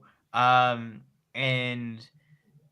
to finish that arc bit, obviously Wim and Neil go there and to see KB and make sure she's okay, and she falls out the ship onto a pile of gold. None of them care about the gold. The gold, yeah, none of them. It's all about the people. Yeah. And I think that's really the metaphor of the whole TV show is, to some people, this gold is everything. To the pirates, it's everything. But to them, it's the person. Friendship is more. Yeah, friendship is more valuable than any gold, which is kind of true in real life. If you've got friends that you've known for 20, 30 years. I've got a friend that, I've known since I was 6. He's still my best friend in Leicester. Friendship is worth more than gold, more than anything. And it's true. It's absolutely true, which I do like that metaphor. Well done, Chris, for picking that up and saying it today. Yeah. Absolutely. Just before that, let's just whip back where they're in the spire. When Jod realizes it's over and the pirate. Oh, let me just show that. It's best if I put that clip on. Actually, this is it. Yeah. Let me just finish this. So the X-Wings come in. My beloved B-Wings. Had it since I was a toy. We're going in. Setting shields double forward. Here we go.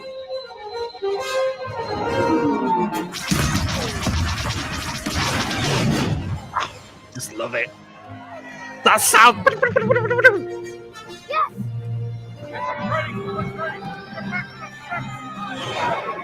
But let's get the hell out of here.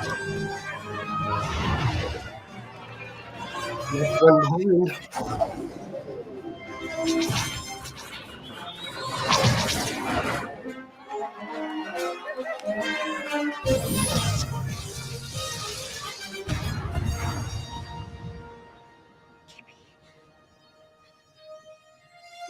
And that's, those B-Wing fighters, the way they shot, that's a callback to Rebels, isn't it? So that's the only time you've ever seen them fire like that. A Rebels episode. Yeah. There.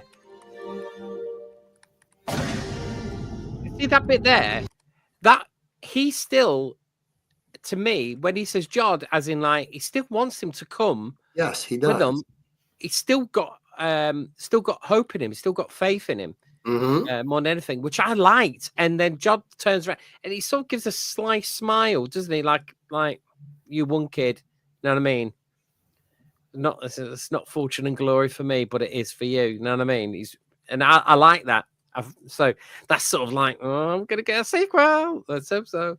Yeah, that was really, really good. So, and then that's when they go to great shot. This.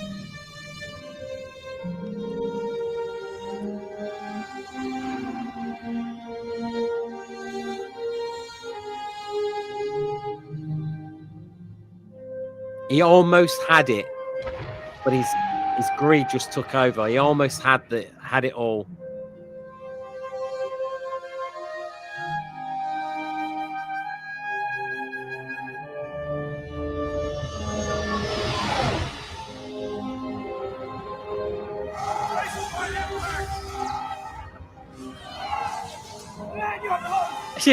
Man your posts. What's going on? This bit reminded me of Star Trek Into Darkness. Was it Into Darkness? Where the Enterprise, not the Enterprise, but the ship crashed into the ocean, into the water, and that.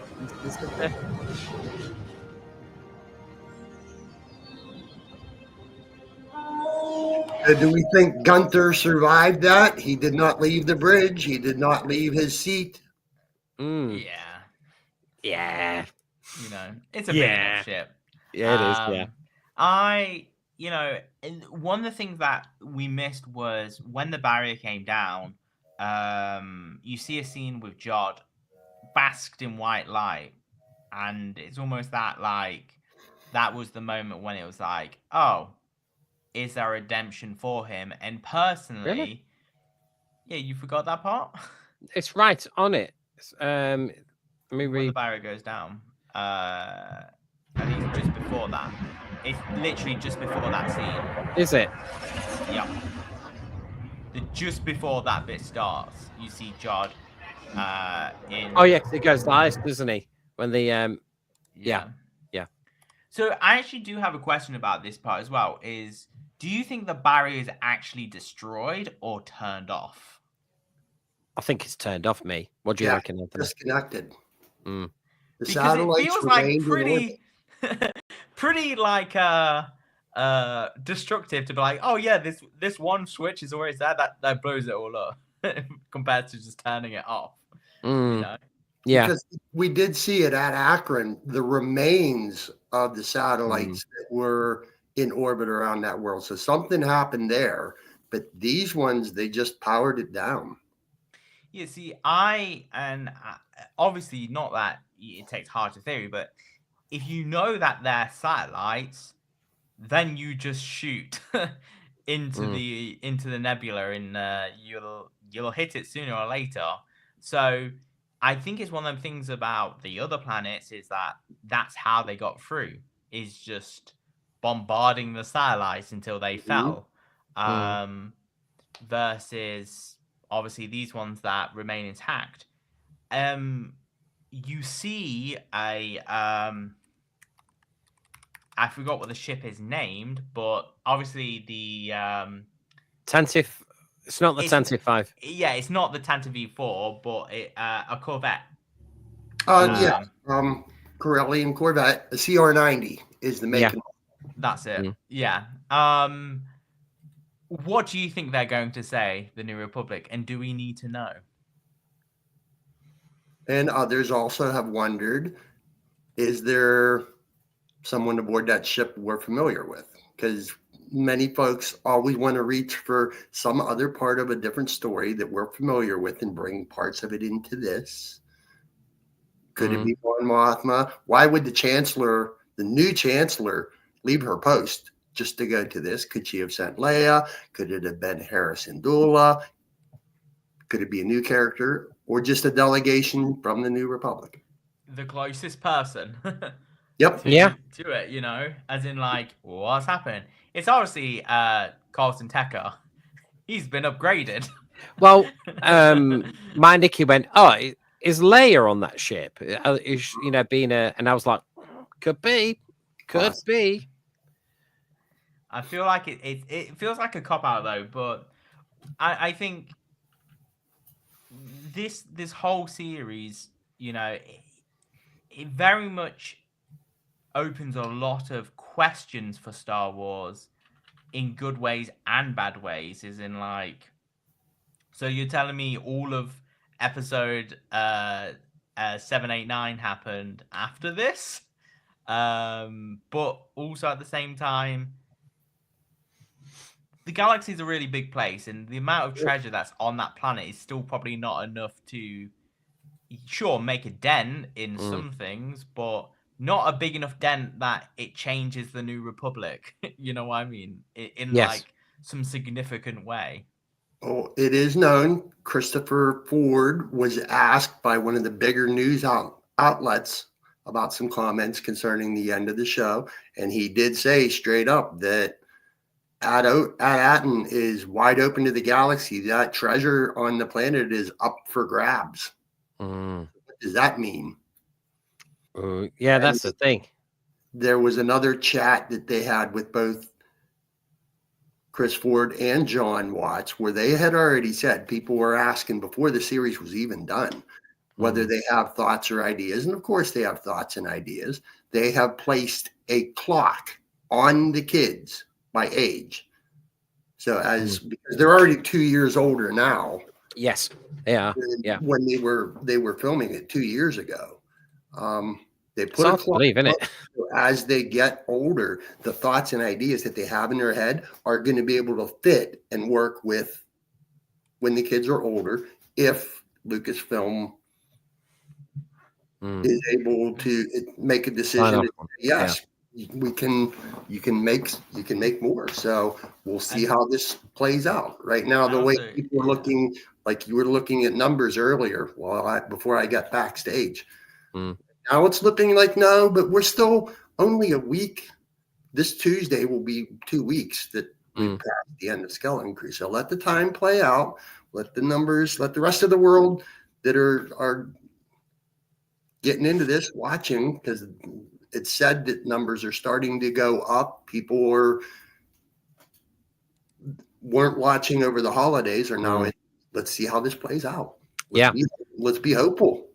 Yeah, especially with that last scene when Way looks up and sees the ships coming in, the wonder on his face. I thought it was a great shot.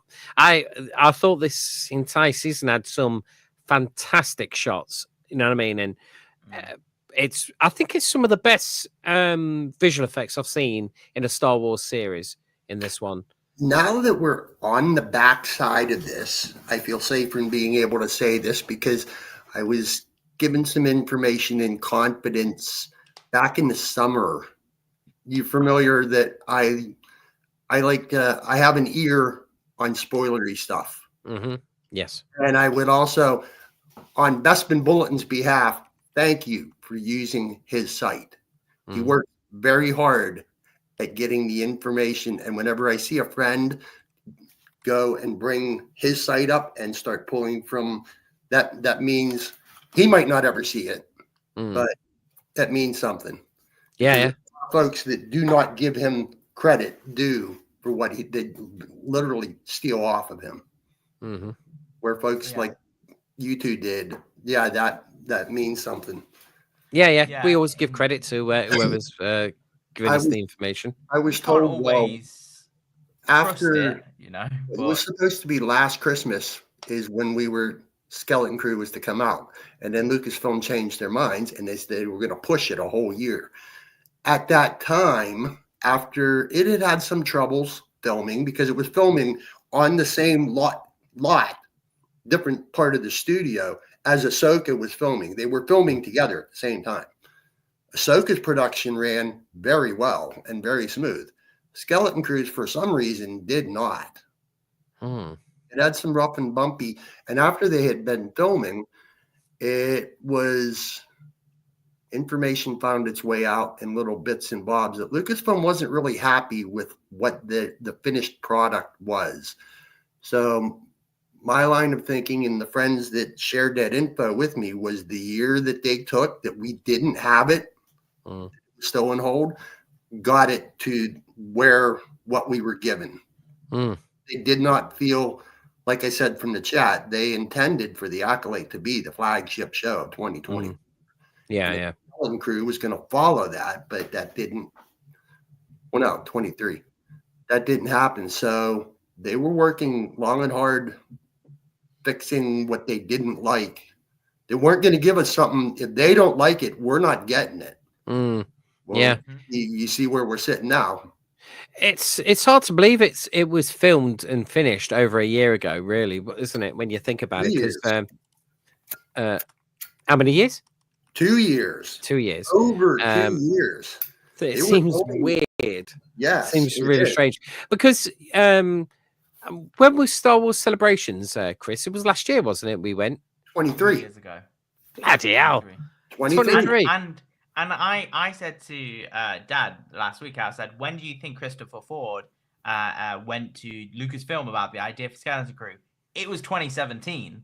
You know, these things take a Mhm. while Mm. to Yes, they move. do. Yeah. You know.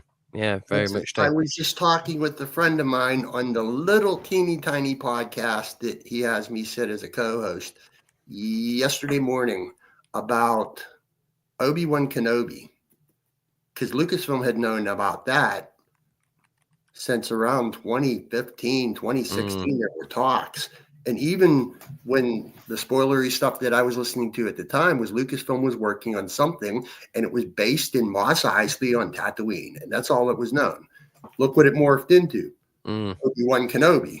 Yes. Yes, it was set to be a film, and then 2 films, and then A series. Yeah. a series.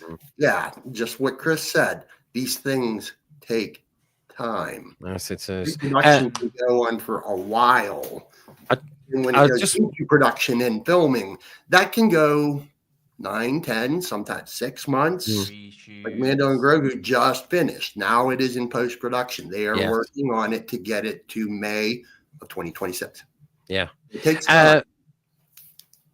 Just before we go into our live final thoughts, there was one other thing on the end of Skeleton Crew. We actually got a decent end credits, and I just wanted to present them because it's very much is the sort of backbone to what Wim was doing with his Jedi tales, on that flip screen. But it's Mhm. got an ending to that flip screen, and I thought it was just bang on. So I don't know how we'll play it. I'll put half sound down as well, so we can still talk over it. Oh, that played during the credits. Yes, yes. Yes. And I have to say, these look like acrylic over acrylic. So somebody could actually make these as a physical thing, with different kinds of acrylic and, with a light shine through. So this is the story that Wim was talking about. And also what he tried to con Jod into with the crystal that they found. This is the story.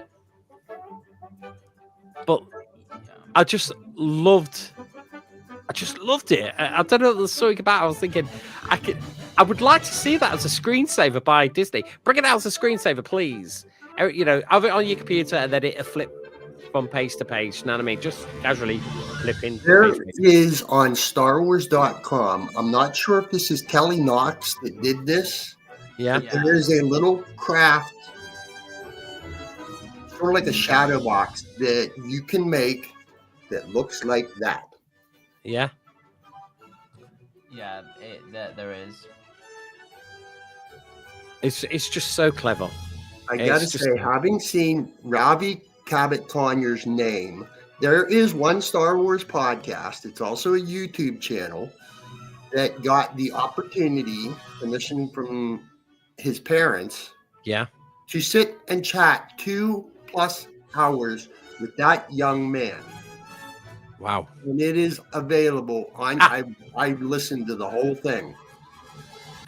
Oh, did you see it? Sorry, Anthony. They were just put in. So No, right you're at the so the story that Wim was looking at there, then it flips to his story. And like the beginning of his story added to his flip page, and then that comes up. The only thing it did not have was the Arabesh text. Yeah, that's strange. Yeah, you're dead right. Yeah. Yeah, you're dead right. But can I also say the music for it? Bargain. Loved it. Absolutely loved it. Fantastic theme. I think the one of the things that I think the TV show covered so well, and it really is an underlying point that I think really explains the whole TV show altogether, was when Fern was saying to her mum in the last episode, you can destroy the barrier. Yes, the world is scary, but every place they went to had good in it. Had good Yeah. people. And that, I think, is the biggest thing of the whole TV show, is that the kind of like sheltered nature of goodness versus the world is like the coming of age story of like the sheltered world that they live on is Azatin, and even the adults are sheltered, but taking that adventure is necessary for growth. And I think altogether it was really, really a good TV show. Would I say it's peak Star Wars? Is you would say? I don't know. Do I prefer it to The Acolyte? I would say also I don't know, because I'm a big stickler for The Acolyte. I personally very much enjoyed that story that they were telling, with its flaws, as you would say. But don't get me wrong, for the kind of Star Wars that they were going for, i.e. a Goonies-esque adventure in Star Wars, it hits all the marks. Is it necessarily? It's a very different story to like The Acolyte. That was like a Jedi tale in the older Republic, different era. But compared to The Mandalorian, a bounty hunter and a child, in different ways, the stories are all very different. And I think it's absolutely would be really hard to just say objectively this TV show is better than that one in certain ways, because you could say, oh, but what about Ahsoka? We're all hardcore Star Wars fans, so objectively, that's the best TV show, you know? But actually, maybe it isn't, you know? And I think Ahsoka season 1 is a great TV show, but also very flawed, as in it was a season of setup to now wait 5 years for the payoffs, you know, in every single one of the story arcs. Yeah. So, and, you know, The Acolyte wrapped itself up after one season to a certain extent. The Skeleton Crew, the same thing has kind of been done, you know? And I think overall, I wouldn't say it's better or not when TV shows are left on this, like, where does it need to go? And I actually do like that Skeleton Crew doesn't need a season 2. Do we care enough about Jod? Sure. But it's one of these things where if they did a season 2, you just feel like they're almost treading the same ground in a different direction, and kind of a bit like Back to the Future. You can either really enjoy that or think it's the same thing again, just slightly different, you know? Yeah. Yeah, Jurassic I've Park, said that. for example. I've said that for the longest time, Chris. Good is an opinion. It is not right. It is not wrong. We each think a thing is a good thing or a bad thing. Neither one of those are right. Neither one of those are wrong. And you are also right. For the past 47 years, every next Star Wars story since you can really put Star Wars in there too. A New Hope. Every next new one, whether it's a film, whether it's on Disney Plus, which is a new thing, even though 5-6 years now, whether they're told in books, whether the story's part of a game, every next story is something new and different from what was told before. We never do parts kind of seem similar to other stories. Sure. As we know here in our galaxy, the history repeats itself. Why can it not do that in a galaxy far, far away? It's very true. Yeah. Yeah, strip all the fluff off of Star Wars and look at it for exactly what it is. It's not that hard. That's very true. Yeah. And I think something that I did want to say back to something I was saying earlier is like, what happens from here?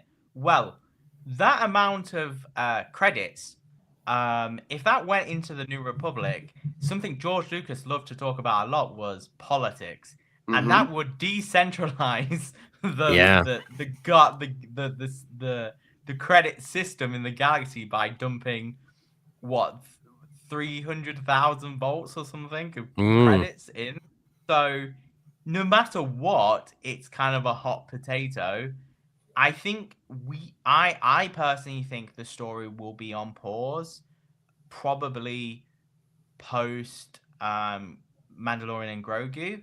Could you even see, you know, not to say have they set up the crux of the Avengers Endgame of it, as in everybody now wants Atatin.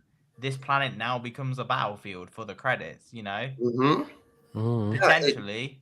It left us with unanswered questions, and that's all right. We've always had unanswered Star Wars questions. Chris, you could have nailed that. That's what happened to Atlin. They discovered the gold on it, and it became a hot potato, and people fought over it, and that's why it was decimated in the end. When you think about it. Yeah, it's quite a good idea.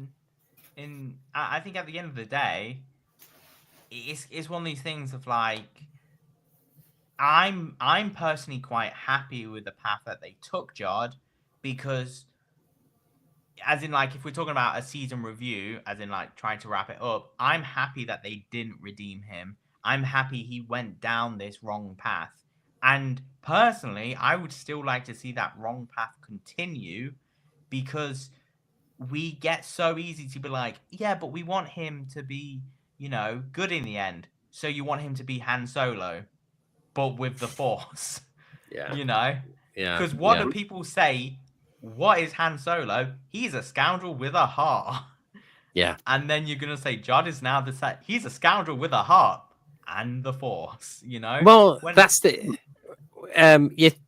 the thing is with Hollywood in films that bad guys stick around in sequels until they become good guys, and that is mostly with the Fast and Furious franchise. Some of the most awful villains in that series eventually become part of the team and good guys. You know Are what I you mean? saying Star Wars is now the Fast and Furious? No. No. You know? Well, maybe. Uh, But you know what's going to happen? The kids are going to break him out of jail for I don't some know, like last minute daring. part of me thinks like he should just commit all the way, and like not that I want to criticize episode 9 in any way, but you know, I'm completely okay with Ben Solo you know, transferring back to the light, but it almost felt too short. You know, he should have lived out a redemption to re. Potentially, I would say I would rather it been him who would have to rebuild the order instead of Daisy Ridley, Yeah. because as like a you know, he will have to spend the rest of his days with knowing what he did. You know what I mean? That's And what I have to said. rebuild that. I said I said that to But you, wouldn't it? That would have been the perfect ending to the Rise of Skywalker. but That when she was at you know, the Skywalker Exegol. yeah, no, this when there was at the back on Tatooine, she stood Yeah. there looking at the sun, right? And then you saw Ben Solo come out in, you know, traditional, just normal, like Solo, but you know, Han Solo's clothes, because everybody likes to wear them. We know, walks out there holding a baby. You know what I mean? And then they watch the son because he knows he can never go back because no one will ever trust him. So yeah, But the thing is, and the I Rise of think Skywalker. this is the thing about the sequel trilogy, is that they always kept opening Kylo Ren to weakness, the light, you know, and you can kind of say the same thing about Jod, you know, every bit he's like, he cares about these kids, but he wants to be a bad guy, but he cares about these kids, and it's almost like, yes, tropes happen and things, but personally, I would still like to see him go down this path of maybe the next score will be better, you know, and not just be like, oh yeah, he realized all along it was the friends that he made, and now welcome on to the good team, Jod. You know what I mean? Could be. And it's like, it's kind of like Hando Onoka as well. Is everyone's like, put Hando Onoka in this TV show because he's a good guy. Is he? Yeah, You know? is he? I don't know. No, he is a pirate, but he's a good pirate. Yeah. Good pirates exist. We've seen some of the not good that Hondo had managed to pull off at times. Yeah. Good point. And it's the thing of like, even people have said now, oh, we can now have a season 2 with Hando Onoka in it. It's like, no, like, we don't need that to an extent. If you want to see him, go to Galaxy's Edge. He's there. And personally, I think it was really good how easy the New Republic destroyed the pirates. As in, like, yeah, you know, the films have made out that the, like, not that the Empire, the New Order, are these massive things, because, you know, the Empire is, and the Rebellion is very small, but then the sequel trilogy made it out that it was actually the opposite. The First Order was this massive presence, and the New Republic was this tiny presence. But to me, it was actually really good to be able to say, actually, the New Republic came. They did save them, you know, like they should. The good guys actually did the good guys thing, and quite efficiently at it. You know, it only took 4 X-Wings, like 4 X-Wings and 2 B-Wings, and that was it. They were running away. Run away. Yeah, that's true. There's some squabbles in the fandom of why, when Carson Tebow went to Coruscant and asked for help for Navarro, the colonel that he saw refused him that help straight out. But yet they show up to help at Atten. And why was This is that? after after that, though, isn't it? So maybe they learned their lesson from Navarro. Or they're going to get paid. Paying customers come first. Yeah. Right then, guys. We've been going a long time. I definitely want to check out that that podcast with Ravi that he was. The they did name of the show is very simple. It's called Star Wars Time. Like right. time. Star Wars Time. I'll have a look Yep. for that. That's two or 3 weeks ago now. And they also spoke with Marty Matulis. Yeah. He's been a creature performer actor for a long time. He is the creature actor for Vane, the Nick right. pirate. Yeah. There's another 2-hour long chat there. And I know the news was at the beginning of the show, but I can offer you a little bit of tea if you would like some Star Wars tea. Go on then. All right. My friend Star Wars Santa had a couple streams. One that he was on with friends of his to help boost up another small YouTube channel. And he offered, if they hit the numbers they were looking for to pick up their friend's channel by subscribers, he was allowed by Bespin Bulletin, because Bespin and Santa are friends, they talk. Bespin's working on an article that has not been published yet. And he gave Santa permission to share a small tidbit of news. And they hit their subscriber number. So Santa, it's on a video on Star Wars Obsession, their last live stream. Santa was there for a little bit, and after he shared the tea, he kind of disappeared and went away. Mando and Grogu. Din will have another Razor Crest. Yeah. We've already seen the little clips of him. I want to say, was it a D-23? Zeb was in the pilot seat and Din was standing up behind him, and you could make out the cockpit look very much like the Razor Crest we were familiar. Razor Crest. Din's What happens if it was just the ghost? He's gonna have 2 ships. And the other thing is, I think this is in relation to Mando and Grogu. There will not be any Luke, Han, or Leia in the story. But that's okay. Really that's okay because we've got Zeb, we've got Hera, we've got maybe Kanan. He might pop along sooner or later, even though he's dead. Well, one thing I know I was taught from listening to one of the Star Wars authors, Adam Bray. He was posed a question why characters do not cross over from stories running in different mediums, live action, comics, novels. And he said, but per Lucasfilm, whenever there's a character's story that is currently moving, it stays in that medium. They're not going to bring it over into another one until after there's been some time. Yes, there's my friend Santa's page. Cool. Show that out. So currently the Star Wars comics are carrying on around the Battle of Jakku right now, and Han, Luke, and Leia are present in that story. They are doing things, so we're not going to see them in live action. Okay, so that's fair enough. And came from comics, but they pulled him into live action after his story was done in the comics. Yeah. So that can happen with Luke, Han, and Leia. Let that particular way those stories are being told finish. Lucasfilm will look at and decide, are there stories coming up that we want to put those 3 characters in? Because I know a lot of older generation and a lot of prequel gen fans want to see Luke, Han, and Leia again. Give it the time. Let's give it some time. Do their thing. And like Chris said, it takes a while, even with comics.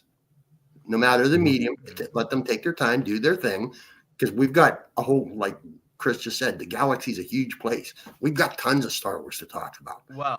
Do their thing, and then when the next story comes, there we go. Funny you say we've got a lot of Star Wars to talk about, because we are 12 weeks away from the Andor Season 2. How many episodes of Andor is there? 12. Season 1, exactly. And I've never seen Andor. Still, haven't seen it properly. Yeah, but we're going to So- cover that. Oh my. Well, there you go. We have content for the next 12 weeks, Ad. Look Yes. forward to Yeah, we're going to Andor be season covering 2. Andor because now it's all out there. I remember because I was going from week to week to week to week. I was thinking, God, what's happening with this? Because I was sort of forgetting what was happening before. So we're going to be covering it. You know, we're going to cover the first 2 episodes, or should we do 2? I don't know, Chris. I don't know. We're not we too have 12 sure. weeks. 12 We weeks, could do yeah, one every week yeah. for 12 weeks. Yeah, just want to say, fan of Wonderful said an awesome duo and a real Imperial. Looking forward to hearing your thoughts. Yeah. Well, we've been on for 2 hours and 10, but you can rewind this and catch back on our thoughts. Definitely. So that really brings us to the end of the show because I've got to get up for it in the morning for work. Right then. So absolutely fantastic. I want to thank our guest Anthony for coming on. It was always a pleasure to hear from him and have his thoughts. He's always willing to come on. That's what I like about him. He's very good and he's proper knowledgeable. That's for sure. And he can always put us correct, especially me. Yeah, I especially just me. try to help where I can, and I'm grateful for the friendship. Yeah. Well, it's two. Right. So, Anthony, have you got any links to where fans of the show can find you, and also links to your podcast? The various other podcasts you're on. I don't have a link to the pod that I co-host on. Mm-hmm. It's called the Blue Milk Cafe. It can be found on Spotify, Apple, places that pod. It's not on YouTube, at least not yet. The friend I sit with hasn't felt the want to, because a lot of pods that are audio are putting just the audio on. They're making YouTube channels and putting just the audio there. But yes, the Blue Milk Cafe. We just sat, my friend Jeff and I. Jeff lives on the other side of Pennsylvania. We just sat and talked for 2 hours yesterday about all the things that are the Legends timeline. Yeah. And just our thoughts on them. Because neither one of us are fairly schooled in, and Legends are not just, yes, that's the Blue Milk Cafe. Jeff, Okay. my friend Jeff. Yeah, and as the Alright. description says, hosted by 2 original trilogy fans. Jeff is 3 years younger than me. He's the Rebel. I'm the Imperial.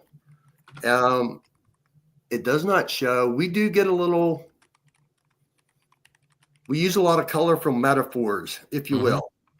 Yeah, it's just like sitting in a cafe talking. We talk like the folks that we are everyday lives. And if something. That's cool. That sounds something that we should jump onto as well, Chris? Every now and again, that'd be quite cool. Yeah, John got Jeff a little heated in his treatment of the kids, and he had some choice words to say about that. Right, gotcha. As far as social media, I'm on what's left of the Twitterverse. It keeps getting smaller every day under that handle, Imperial Activity. Mostly I just scroll the timeline and giving likes to things, giving likes to Mark Newbold, giving likes to James Burns, giving likes to Bespin Bulletin, RFE. I just made an account on Blue Sky today, and I'm still trying to fill that all out. So if gotcha. There, and I haven't found you, I will. I'm not on Blue Sky because at the time going into politics, I was okay with Twitter, and I thought, why should I go into another social media? Because I was on what was the Facebook one, Chris? What's the Facebook? Threads. I'm on that, but I haven't got the time to post on everything. So yeah. Well, somebody in the world hacked my Instagram, so my Instagram does not exist anymore. Oh. And I had a Facebook that I never really did anything with. It was more for me to kind of have back and forth with my daughters, but then they quit using it. And then someone hacked that too. And since Instagram and Facebook are kind of tied together by, what's the name of the big company that owns them? Meta. Something like that. Yeah. I just did away with them both. So I will not call it that letter. I'm in what's left of the Twitterverse and Blue Sky. Cool. No worries. I've just posted that podcast, the Blue Milk Calf, and I've also put in onto the chat Star Wars Center's video channel onto There's the a chat. few things that if you have time to put something in front of your eyes, or they all have. Santa's doesn't really have audio. He quit dropping audio. But if you want to hear some of the information and you're kind of schooled in bumping up the listening speed to like 1.5 or faster, you can get through it and pick up some of the info that they had to share. It's a lot of just fun stuff. If you're looking for another distraction before you get home from work or whatever else you're into, there's some places to listen to more Star Wars. There was something you've just reminded me, right? There was something that came up. We should have stuck in the news, but I'm glad you're here actually for this.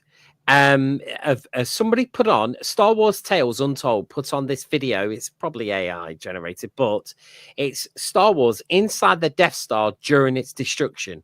Has anyone seen it? Really? No. Is it here on YouTube? I've got it right. I'll play it now. It is. It's just over a minute long. Have a look at it. I want your views on it. Right. Let's have a look at this. There's something that's fan made. Fan made. This is right. Here we go. Yeah. Pull the sound up.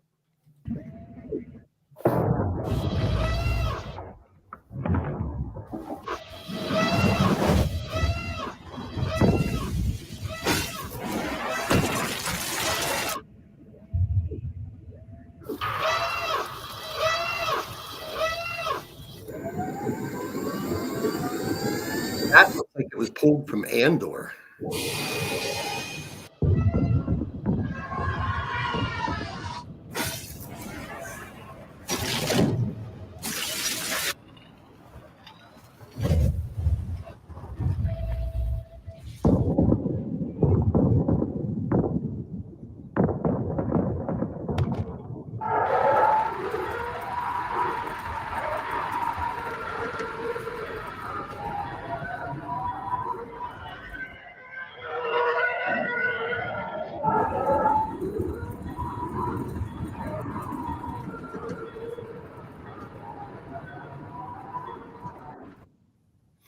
That right there could have been what happened to Iden Versio. Yeah. Oh, you'll have to elaborate with that one, Anthony. Iden Versio, she's the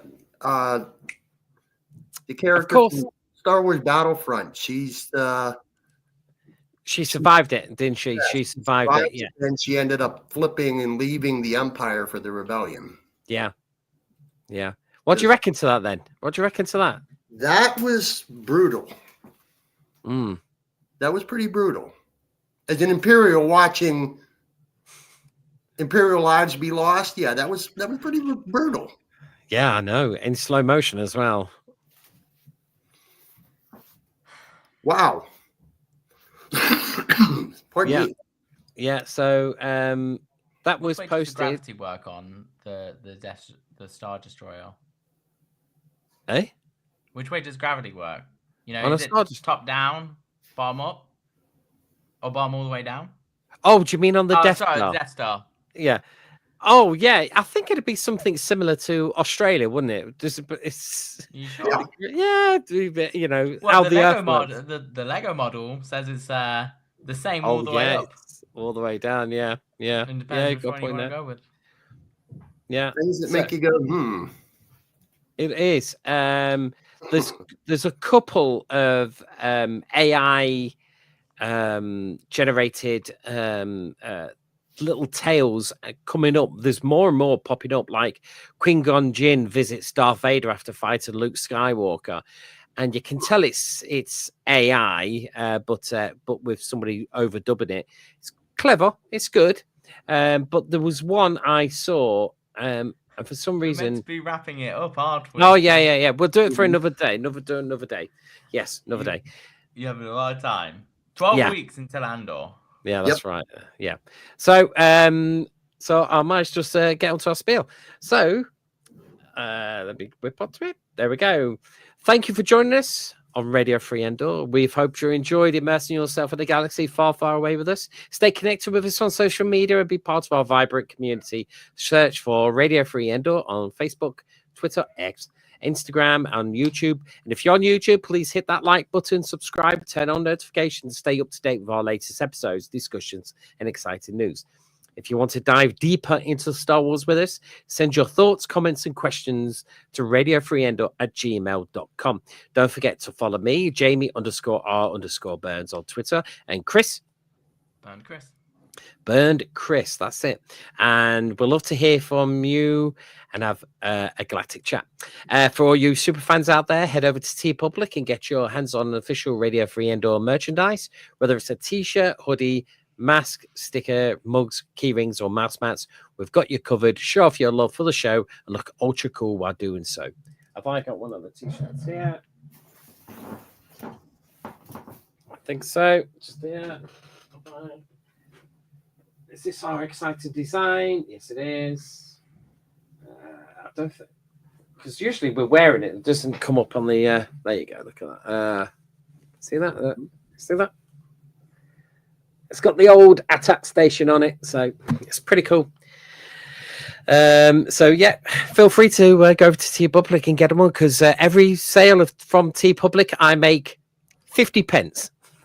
It's great. I love it. So please show your love for the show. Remember, iTunes is the go-to place to download our show, so leave us a 5-star review. And also, once again, thank you for tuning into Radio Free Endor. May the Force be with you, and we look forward to bringing more of the galaxy far, far away with thrilling adventures with us all. Yeah, that's right. Again, Anthony, thanks a lot for coming on. Really appreciate it. And Chris, yeah, as always, Chris, thanks for coming on. Anything else? So we're gonna do it with Andor, 12 Yeah. episodes. Yeah, Good. why not? Because I need to watch it. Genuinely, I think I got as far as the dam, but didn't actually go past. Oh, well, Donnie. Okay. Yeah. That's roughly halfway-ish. So I'm quite excited to rewatch it and give it my full attention. Cool. No worries. So that just leaves us to say goodbye. Like, again, thanks a lot, Anthony, for coming on. And maybe you'll be coming on for Andor as well. I will always be in the chat because I am subscribed. So when RFE goes live, I will know when, provided I'm not at work. And when I'm not at work, I will be in the chat. And if there's any reason you find for my company, I would be glad to help. Awesome. That's magic. Anyway, good night. And we'll see you very soon on another thrilling episode of Radio Free Endor. Keep tight. Night night. Bye-bye. Bye-bye.